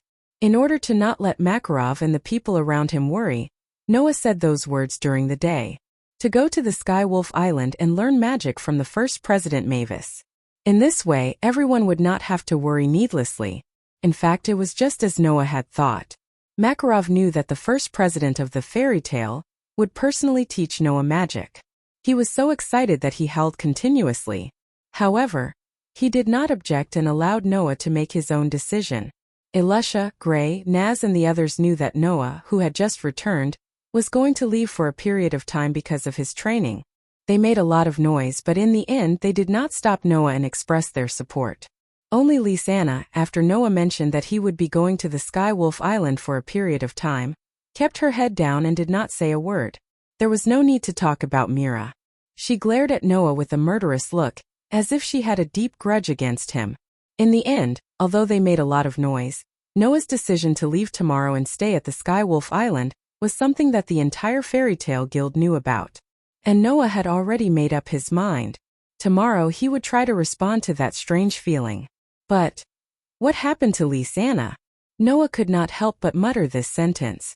In the next moment he heard the sound of his room door being opened. At that moment Noah hurriedly got up. There were many people who would come to Noah's room. But there was only one person who would not knock and just directly enter. Lisanna. Brother Noah. Lisanna walked in with a gentle smile on her face. You're not asleep yet? Not yet. Noah sat on the edge of the bed and looked straight at Lisanna. Seeing that there was nothing wrong with her, he heaved a sigh of relief and smiled in response. What about you? Why are you here so late? I wanted to chat with you. Lisanna walked directly to Noah's side and sat down. However, her eyes were fixed on Noah and fixed on Noah. Seeing Lisanna like this, Noah sighed inwardly. Sure enough, there was something wrong with the situation. I'm sorry. Noah raised his head and shifted his gaze to the ceiling as before. He did not look at Lisanna and spoke as if he was minding his own business. I know my decision is very willful, but… Before Noah could finish, his mouth was covered by a finger. Brother Noah is not willful. Ever since we were young, you've been the most rational person around us. Lisanna looked into Noah's eyes. Brother Noah must have his own reasons for making such a decision. I know. You know. For the first time, Noah didn't avoid Lisanna's aggressive gaze and bravely looked back at her. But you're still unwilling to do so, aren't you? Aye. This time Lisanna was the first to look away. Her voice was a little dispirited. I'm just a little reluctant. Brother Noah has already left for 4 years, and now you're leaving again. Undoubtedly, we've always been together since we were young. Lisanna. Noah couldn't help but hold Lisanna's hand, which surprised her. Back on Celestial Wolf Island, President Mavis told me that I have a heart that's tightly linked to fairy tale.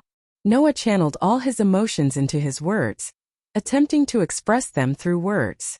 Fairy's tale will always be my home, my home. No matter how far I go, I will always come back. Then, how long will you be gone this time?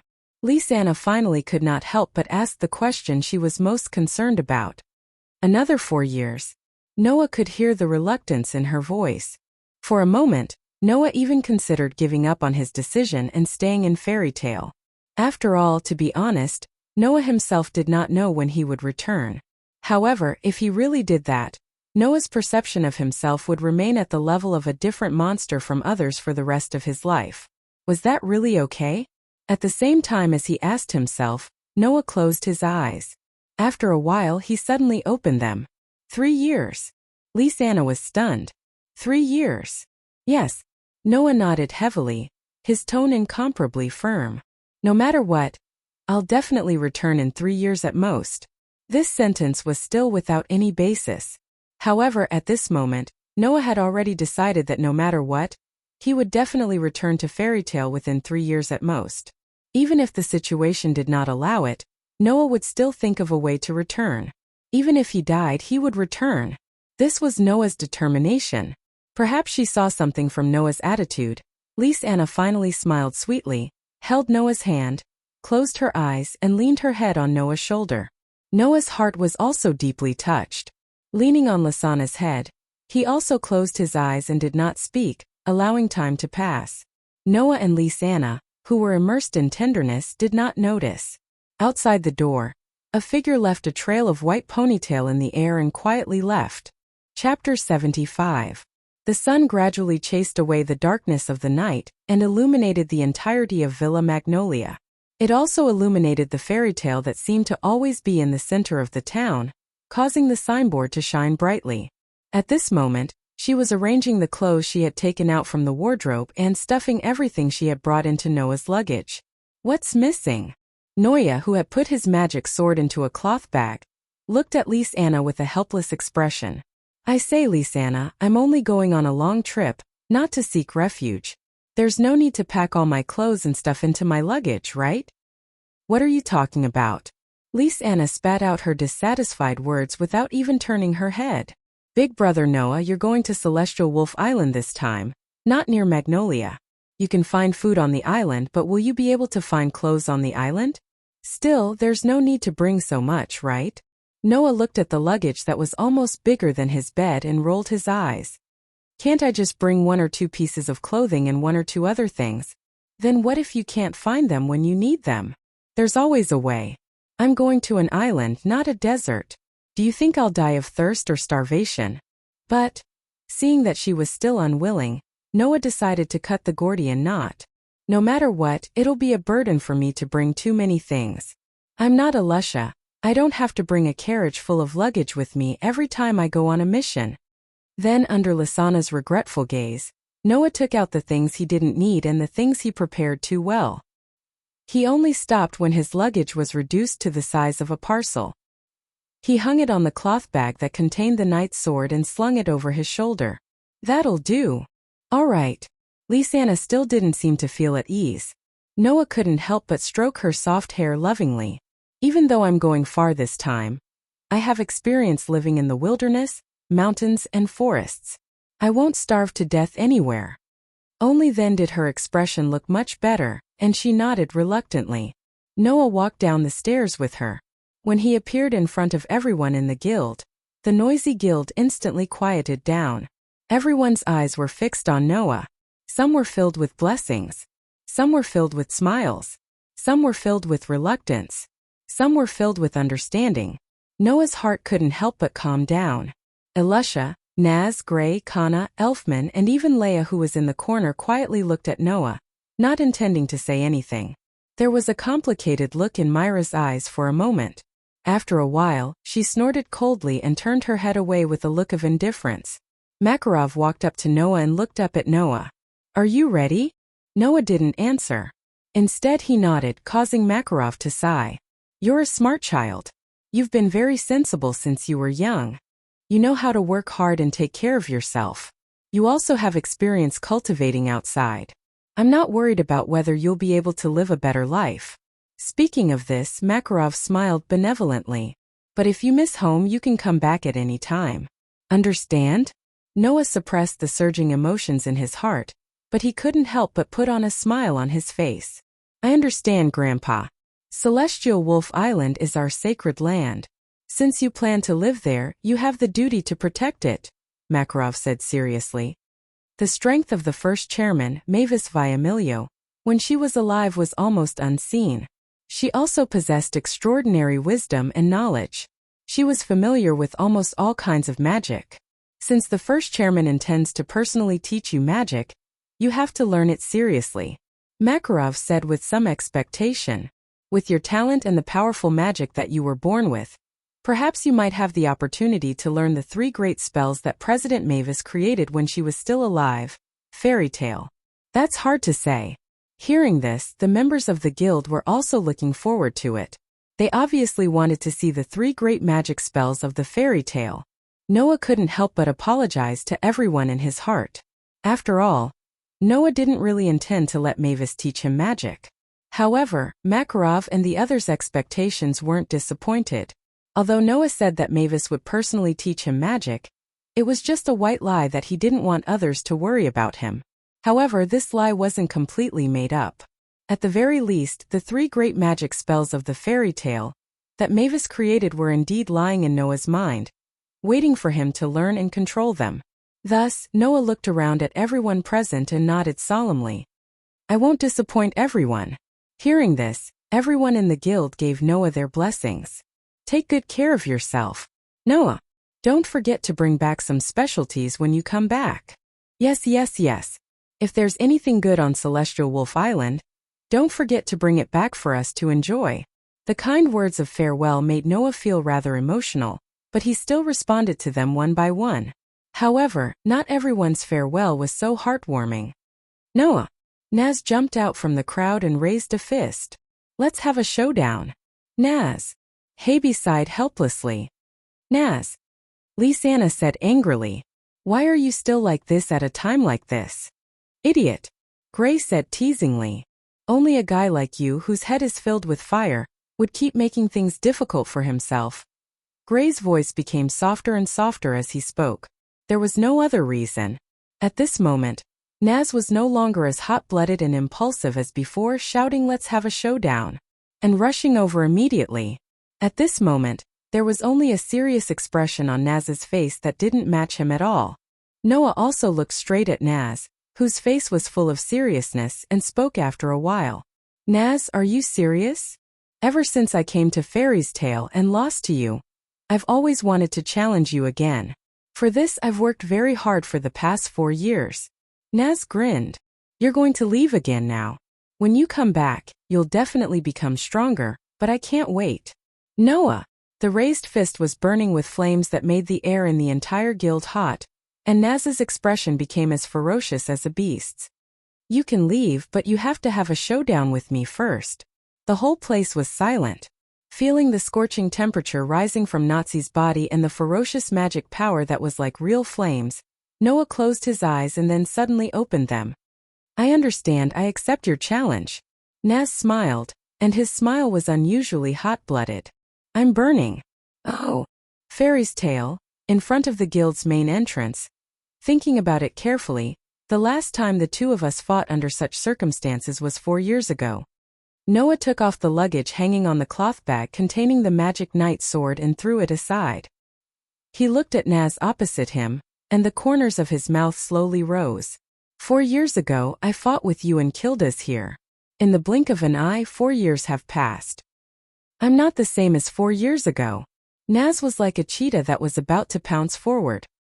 He lowered his body and stared at Noah. This time, I'll definitely defeat you. The smile on Noah's face gradually widened, and one of his hands held the bag that contained the magic knight sword tightly. Then let me see it. Chapter 76. The battle began abruptly in an atmosphere that was on the verge of breaking out. Boom! With an explosive sound, Nazi lowered his body like a cheetah. Scorching flames rose from his body and wrapped around Nazi's body.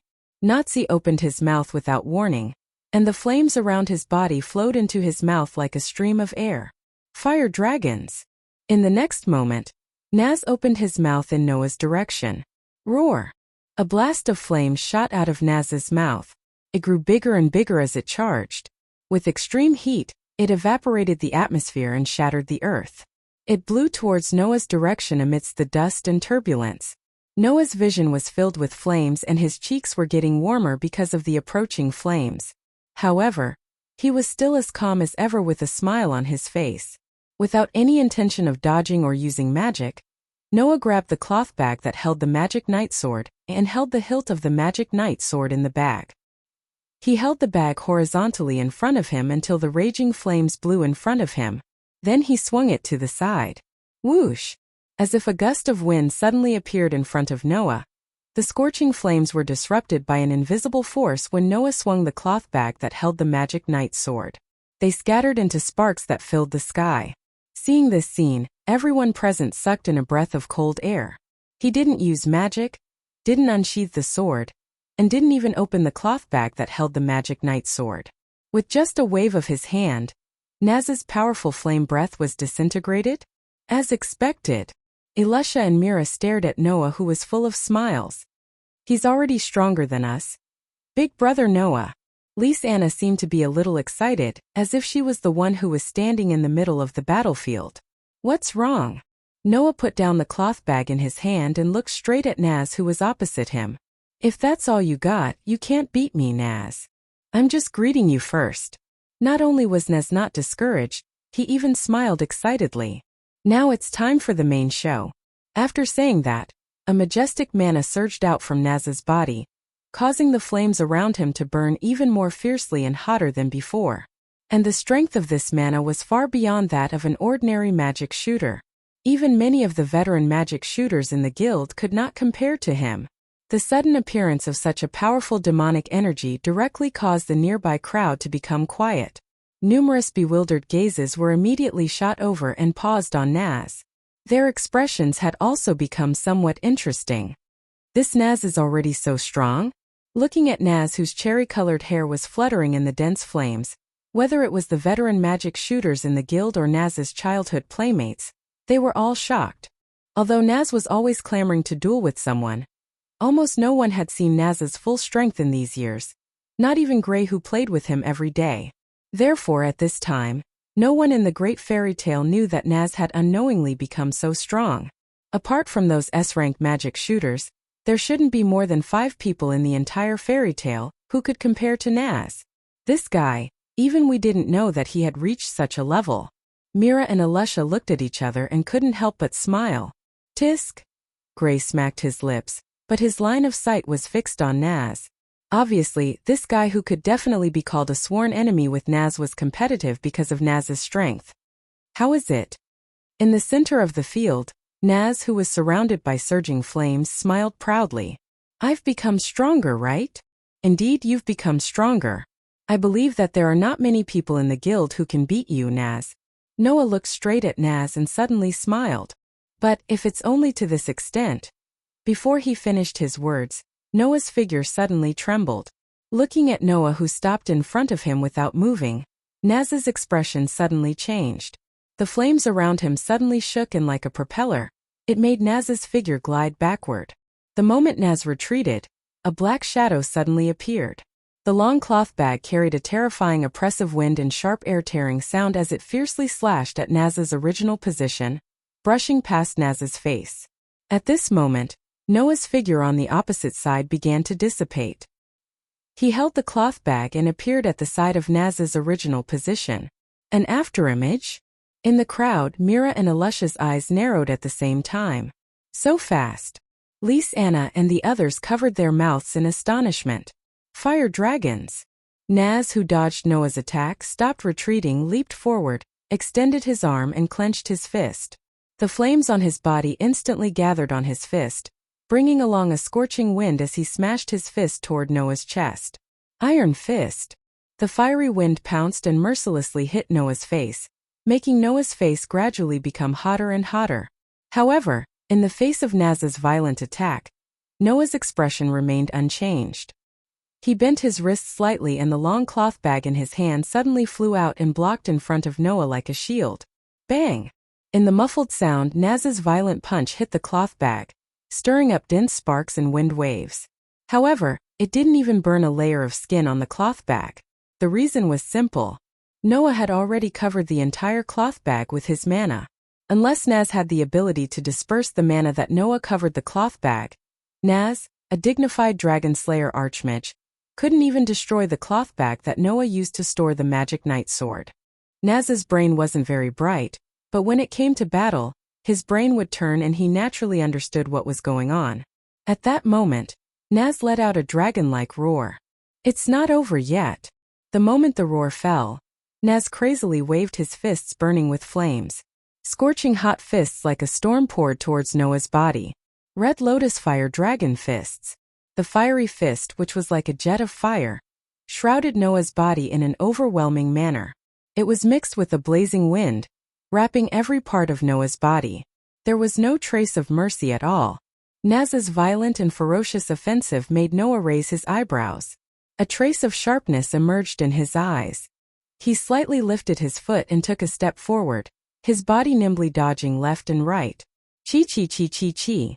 Naz's storm-like red lotus fire dragon fists actually brushed past Noah's body and landed in the air. They were all dodged by Noah. Occasionally, Noah would wave the cloth bag in his hand to resist some of the flames. The sparks that erupted illuminated Noah's young face. Thus, in the flames that filled the sky, one could clearly see if one observed carefully. Noah's line of sight was tightly fixed on one of the fire beams that covered the sky. Suddenly, Noah's figure stopped and no longer dodged. His eyes shone brightly. The cloth bag in his hand was like a heavy sword, directly thrusting out and hitting one of the fire beams that filled the sky. A muffled sound slowly sounded. The fire beams that filled the sky also abruptly dissipated. Only Naz's stagnant fist and the cloth bag heavily collided, stirring up a strong wind. Chapter 77. Wah! A shockwave spread out from the battlefield and blew onto the surrounding fairy tale players, causing quite a few of them to cry out in surprise. Ha! Feeling the fierce force from Naz's fist, Noah let out a low growl. Vigorous magic power burst out from his body and poured into Noah's arm along his body. With the support of such vigorous magic power, Noah's arm seemed to have become slightly thicker than before. Under such circumstances, Noah suddenly shook his arm and an explosive force surged out from his arm and rushed into the cloth bag. Finally, it rudely went along the cloth bag and hit Naz's fist that collided with the tip of the cloth bag. Bang! A sudden burst of power came crashing down, causing a loud clashing sound to ring out. Then, the scorching flames covering Naz's fist were completely dispersed by this impact, causing Naz to be shocked. Pa! On the other hand, Noah didn't hesitate at all. Taking advantage of Naz's surprise, he heavily slapped the cloth bag. Whoosh! The cloth bag wrapped in vigorous magic power was like an arrow that left the bow and shot toward Naz, who was close at hand. Shooting at such a close distance, even with Naz's reaction, he almost couldn't react in time. When he finally reacted with great difficulty, The tip of the cloth bag containing the magic night sword, which was the tip of the magic night sword in the cloth bag, had been imprinted in Naz's eyes and gradually enlarged. Damn it!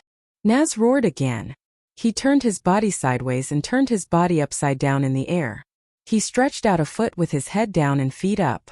Naz's foot immediately burned with a scorching flame. Fire Dragon's hook claw. The foot burning with flames fiercely kicked the cloth bag that was shooting toward him. Clang! A crisp sound of steel clashing resounded through the sky. Naz's figure and the cloth bag that was shooting toward Naz flew out almost at the same time. Pa! Noah directly stretched out his hand and caught the cloth bag that was flying back. Goo! Naz fell to the ground with his back in a somewhat embarrassing state. After smashing heavily on the ground, he bounced up and knelt on one knee with one hand pressing on the ground. He finally stabilized his body. It was clear at a glance who had the upper hand in this duel. Moreover, Naz had already used all his skills and his magic power was almost squandered in a wasteful way. He attacked crazily and displayed 120% of his strength. As for Noah, not to mention magic, even his usual weapon had been kept in the cloth bag. He didn't display his impressive swordsmanship. He only used magic power to strengthen the toughness of the cloth bag throughout the whole process.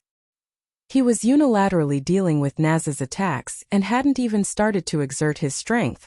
As a result, Naz displayed 120% of his strength, but Noah didn't even know if he used 1/10 of his strength. Naz still ended the duel at a disadvantage. Was there any suspense in this duel? So strong. No matter how stupid Naz was, it was impossible for him not to realize how big the gap between him and Noah was.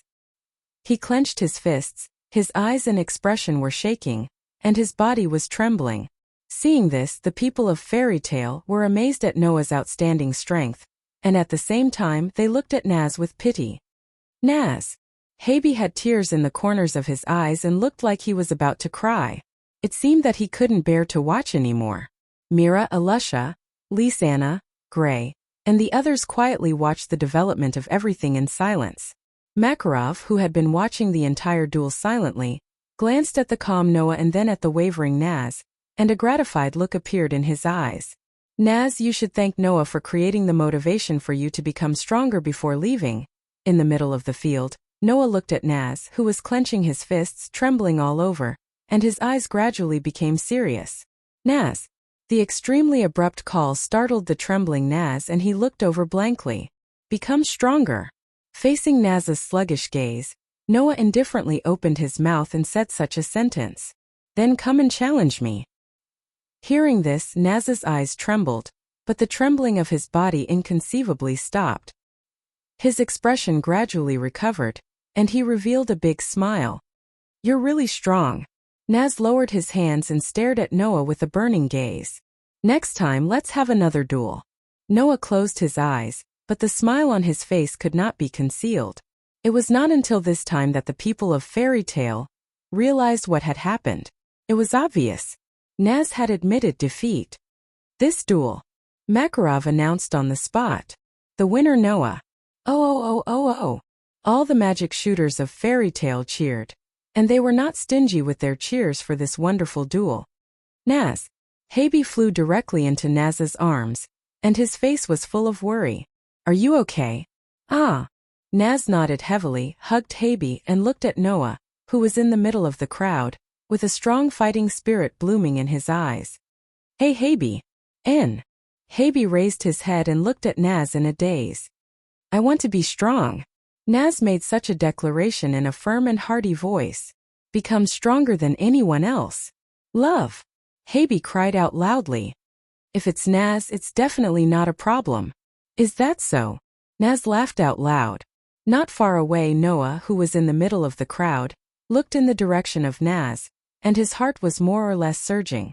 Although Naz was not as strong as Mira and Alusha, and was not comparable to Laxus, but after the battle with Naz, Noah had such an incredible feeling in his heart. If there was someone in the crowd of Fairy Tale who could surpass Noah in the future and catch up with Noah's footsteps, then this person in all likelihood was Naz. From Naz, Noah saw almost infinite possibilities, so Noah deeply believed in this. Just as the crowd of Fairy Tale cheered because of the end of the battle between Noah and Naz, on a high point not far from Fairy Tale, several figures were standing there. Looking down at Noah, who was surrounded by Fairy Tale people, Laxus's expression did not change at all. However, Freed, Bikesro and Albarglin, who were standing beside Laxus, could clearly see that Laxus's hand, which was crossed in front of his chest, was tightly grasping his arm, almost scratching his skin. That Noah. Freed looked at Noah with a serious gaze. He didn't use magic, nor did he use any weapons, nor did he take the initiative to attack. He just dealt with it passively, yet he was able to suppress Naz? Speaking of which, Naz's strength has also improved a lot. Bikesro seemed to be in disbelief. Looking at his current strength, even if our Thor Council made a move, it is very likely that we can't beat him in a one-on-one fight. I have no interest in Naz. Albarglin said directly. I want to know what Noah's true strength is more. As soon as these words came out, Laxus immediately turned around and walked in another direction without looking back. Laxus. The three people of Thor Council all let out anxious voices and chased after him. Laxus, who did not care about Thor Council, had a ruthless look in his eyes as he left such a sentence. When you come back, I will prove that I am the strongest one. Chapter 78. At the port of Magnolia, a ship was anchored there. The captain was letting the workers unload the cargo from the ship while glancing to the side from time to time, as if waiting for something. In the captain's line of sight, the magic shooters of Fairy Tale were gathered here. Their gazes were focused on Noah, and they did not speak for a long time. Noah was the same. His gaze swept over his companions again and again until the captain of the ship not far away cast an urging gaze at him. He took a deep breath and nodded to everyone. Everyone, let's part here. Brother Noah. Lysana was the first to call out to Noah, her face full of reluctance. Remember to take good care of yourself. Don't worry. Noah stepped forward and patted Lysana's little head. This is not the first time I've left Fairy Tale for training. You don't have to worry too much. That's true, Alicia said as if she was joking. With Noah's strength, even if he encounters a shipwreck, he will be able to survive. We don't have to worry about him at all. Well, although I'm not very familiar with Celestial Wolf Island, since the first president is there, even a ghost can take care of Noah, right? Gray was dressed neatly, which was rare for him. He smiled at Noah. Don't let the people who have passed away worry about you. Let's fight again next time. Naz clenched his fists and grinned. Next time I will definitely not lose again. Love. Harpy called out energetically. Then, he reluctantly took out a fish from his backpack. He was drooling while holding back his tears. With trembling cat paws, he handed the fish to Noah. I'll give you my most precious treasure. Boo-hoo-hoo. I'll accept your kindness, Noah said, not knowing whether to laugh or cry. Since it's so precious, keep it well. Don't waste it. Love. Like acting in a play, Harpy rapidly took back the fish. His funny performance dispersed a lot of the sadness before the departure, causing many people to reveal smiles. Bon voyage. Karna, Lebby, and the others only said this one sentence and didn't say anything else. Everything was understood without words. Noah nodded in response. Then, he paused for a moment and turned to look at Lysana's side. There, Mira was still wearing her revealing and sexy clothes. Her white ponytail was casually hanging behind her back. She crossed her arms and didn't say a single word. Humph. Seeing that Noah was looking at him, Mira dodged his gaze for a moment. Then he snorted and turned his head away, looking like he had no intention of saying anything. Seeing this, Noah shrugged and said mockingly, I hope you'll become gentler when I come back. Do you want to fight? Mira blushed and glared at Noah. Her face was full of murderous intent, but the words that came out of her mouth were like that. Will you come back if I become gentler? Noah raised his eyebrows. After seriously considering it for a while, he said with a bit of amusement, That's not impossible. When you become gentler, it'll be about time for me to come back. Myra's expression froze and she fell silent. Nobody saw that Myra's beautiful eyes flashed with undetectable thought as she lowered her head. She muttered softly in a voice that only she could hear. I'll come back if I become gentler? Elfman. Noah raised his head and looked at Elfman, who was taller than him. I hope that when I come back, you can become a little more manly and not be bullied by Mira. You have to learn how to protect your family, understand? Protect my family. Elfman was stunned at first, then looked at Mira and Lise Anna with a look of determination in his eyes. I want to become a man. Protect my family. That's the way. Noah patted Elfman's shoulder and finally looked at Makarov. Be careful. That simple and comprehensive sentence expressed all the emotions in Makarov's heart. I know. Noah took a step back and glanced at all of his fairy tale companions again. Then everyone, I'll take my leave first. See you in the near future. After saying that, Noah didn't hesitate any longer. He directly boarded the ship that had finished moving the goods while the captain's expression softened. Goodbye. Goodbye. Noah. Brother Noah. Come back soon. Train hard. Don't let the first generation look down on you. We're looking forward to the 3 major spells of fairy tale. Don't let us down. At the port below the ship, the members of Fairy Tale waved at Noah one after another, causing a warm feeling to surge in Noah's heart as he turned his back.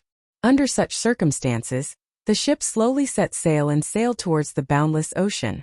On the deck, Noah, whose back was facing the port, only had one thought left in his mind.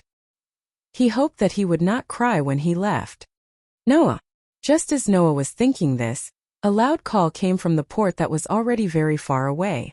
Noah could not help but turn around and look in the direction of the port. In the next moment, Noah's body trembled and a dazed expression appeared in his eyes for the first time. Who? In an extremely orderly movement, the members of Fairy Tale standing at the port of Magnolia, led by Makarov, straightened one of their hands, stretched out their thumb and index finger, and pointed to the sky with an inverted 7 sign. That was a gesture that only those who were familiar with the fairy's tale or those who were familiar with the fairy's tale would know. This was the meaning behind the gesture that was unique to the fairy tale. Noah's hand was already tightly grasping the edge of the ship. His body leaned forward as if to see his family. His hand that was holding the edge of the ship was trembling and his expression was violently moved. All the emotions in his heart finally could not be controlled and all gushed out. Noah could only close his eyes and try his best to adjust his emotions. One of his hands was raised high above his head and made the same gesture as the members of Fairy Tale, pointing to the sky. At this moment, Noah's heart was incomparably convinced of a fact. Only Fairy's Tale was his home. He would definitely come back again. Heavenly Wolf Island. Carrying the cloth bag with his luggage, Noah disembarked from the ship and once again boarded the sacred land of Fairy Tale. After 2 days, Noah once again came to Heavenly Wolf Island. He could clearly feel that Heavenly Wolf Island was slightly different from the first time he came here. This slight difference was that the magic that filled the ground of Heavenly Wolf Island was no longer chaotic like last time. Instead, it flowed in an orderly manner and gathered in the direction of the Heavenly Wolf Tree. Looking at the huge Heavenly Wolf Tree not far away, Noah closed his eyes and covered his chest with his hand. Dong dong! Almost at the same time, Noah's heart strangely stirred. The calling that he could always feel also became stronger. Noah did not hesitate. As if he wanted to grasp this feeling, Noah's chest tightened. Wong! Without warning, the space around Noah began to distort, enveloping Noah's body and swallowing Noah's figure. Then Noah disappeared from where he stood. Chapter 79. Even with his eyes closed, Noah could clearly feel it. In front of his eyes, there was a white that was enough to penetrate his eyelids and enter his vision. His brain seemed to have entered a state of confusion, and could not operate in time. His body seemed to have entered the world of water, and there was no sense of direction. Noah could only use his consciousness to barely understand that he seemed to be in a state of weightlessness. His body was spinning and floating back and forth uncontrollably, as if he was floating up and down with the waves. It was very strange. Noah himself did not know how long this feeling lasted. Perhaps his confused brain was no longer able to distinguish the concept of time, and let Noah maintain this state until he grew old, or until he died. That might be the case. Therefore, when the familiar feeling of being on the ground was transmitted to Noah's confused brain through his feet, it made Noah's confused brain shake. When he gradually came to his senses, Noah actually had a faint sense of happiness and satisfaction to be able to be on the ground. Immediately, Noah opened his eyes. The first thing that entered Noah's eyes was a white that was enough to hurt people's eyes. Noah could not help but raise a hand in front of him, squinting his eyes slightly. After adapting to the strong white light, he raised his head and looked ahead. Unfortunately, there was nothing in front of Noah. There were no objects. There was no environment. There was no sky. There was no earth. Even the boundary line did not enter Noah's vision. This was a world with nothing. Except for a white that was enough to hurt people's eyes, there was nothing here. Noah seemed to be floating in the air, but he felt as though he was standing on solid ground. It was as though he was standing on an invisible ground. Everything in his field of vision was white. Except for the white, there was nothing. However, it was such an empty world that made Noah's body tremble, as if he had fallen into soft cotton. It was like a baby returning to his mother's body, and he felt very comfortable. This feeling made Noah's eyes widen, because this was a feeling that only appeared when he entered the white dream in the past. At that moment, Noah's remaining blurred consciousness was completely awakened, allowing Noah to realize what was going on. He wasn't really in a dream. This place was still the place that Noah had seen in his dreams more than once. However, this time this place gave Noah a sense of reality, without the illusory feeling of a dream. Noah could understand what was happening in an instant. The fact that the white dream was real. Now Noah finally came to the dream that could be said to have accompanied him for his whole life. Since this is the case, Noah slightly clenched his fists and raised his head to look at the direction where the sky should have been. Thus Noah saw feathers falling to the ground to be floating in the bubble, the feathers that fell from the sky, enveloped by a white halo and suspended in a bubble, the feathers that fell from the sky. Ding ding ding ding. It was as if they were welcoming Noah. Pieces of feathers emitted dazzling halos as they came to Noah's side. Like little birds, they cheerfully circled Noah and began to circle around him. Bursts of intense light surged from the feathers. Bathed in the light, Noah felt an emotion called joy. The scene was exactly the same as when Noah obtained the feather on Sirius Island. The difference was that the feathers that were circling around him were not only much brighter than the feathers that Noah received, but the emotions contained within them were also much more intense. In addition, the feathers in front of him were complete. The feathers that Noah received, however, were incomplete. Wait! Noah suddenly woke up. Incomplete? If he didn't remember incorrectly, Noah remembered that in the white dream, other than these perfect feathers, there were also many incomplete feathers. It was unknown whether or not they knew what Noah was thinking, but the feathers that were circling around Noah suddenly dispersed, following which in the vast expanse of white sky, more and more feathers fell from the sky. They were incomplete and dull. Compared to the feathers from before, they looked as if they had lost their lives. This incomplete and dim feather also circled around Noah's body. As it spun, it emitted an extremely dim radiance compared to the previous feather. From these lights, Noah could only feel one emotion: sorrow. It was like a child who was crying to his family after being hurt. Noah couldn't help but reach out his hand and pick up one of the incomplete feathers. His eyes slightly shook, and he couldn't help but say this: "How can I help you?" Almost at the same time Noah's voice fell. Noah's body blossomed with the same light. A similarly incomplete feather floated out from his body and arrived in front of Noah. The incomplete feathers that were circling around Noah's body all trembled as if they were excited. Then, one by one, they began to circle around the feather that flew out from Noah's body. Not long after, one of the feathers seemed to tremble in joy. Together with the other feather that was also trembling, they slowly approached each other. Ding! In the next second, the two equally damaged pieces of the feather actually perfectly fit together. With a strange sound, they were restored to their perfect state. The recovered feathers blossomed with a strong light that absolutely couldn't be compared to before. They released emotions called excitement, gratitude, excitement, ecstasy, and other emotions to Noah. They flew to Noah's cheeks in an extremely human-like manner and rubbed against Noah's cheeks. Inconceivably, Noah's heart was filled with gratification and joy. It was as if he had a heart-to-heart with the feathers. He stroked the feather that was rubbing against his face and said as if he understood, I understand. As long as I can find your incomplete parts, you can return to your original state, right? Wang wang wang. Around them the incomplete feathers began to tremble one by one, echoing Noah's words. But Noah furrowed his brows. Where should I go to find your missing parts? The feather that was rubbing against Noah's cheek suddenly flew in front of Noah and immediately hit Noah's head. In the next moment, from the feather, fragments of memories flowed into Noah's mind, allowing Noah to obtain a fact that almost made him cry out involuntarily. You are all worlds. Yes, these complete feathers before his eyes were all complete worlds. Except for the world where the fairy's tale was, the rest were all worlds.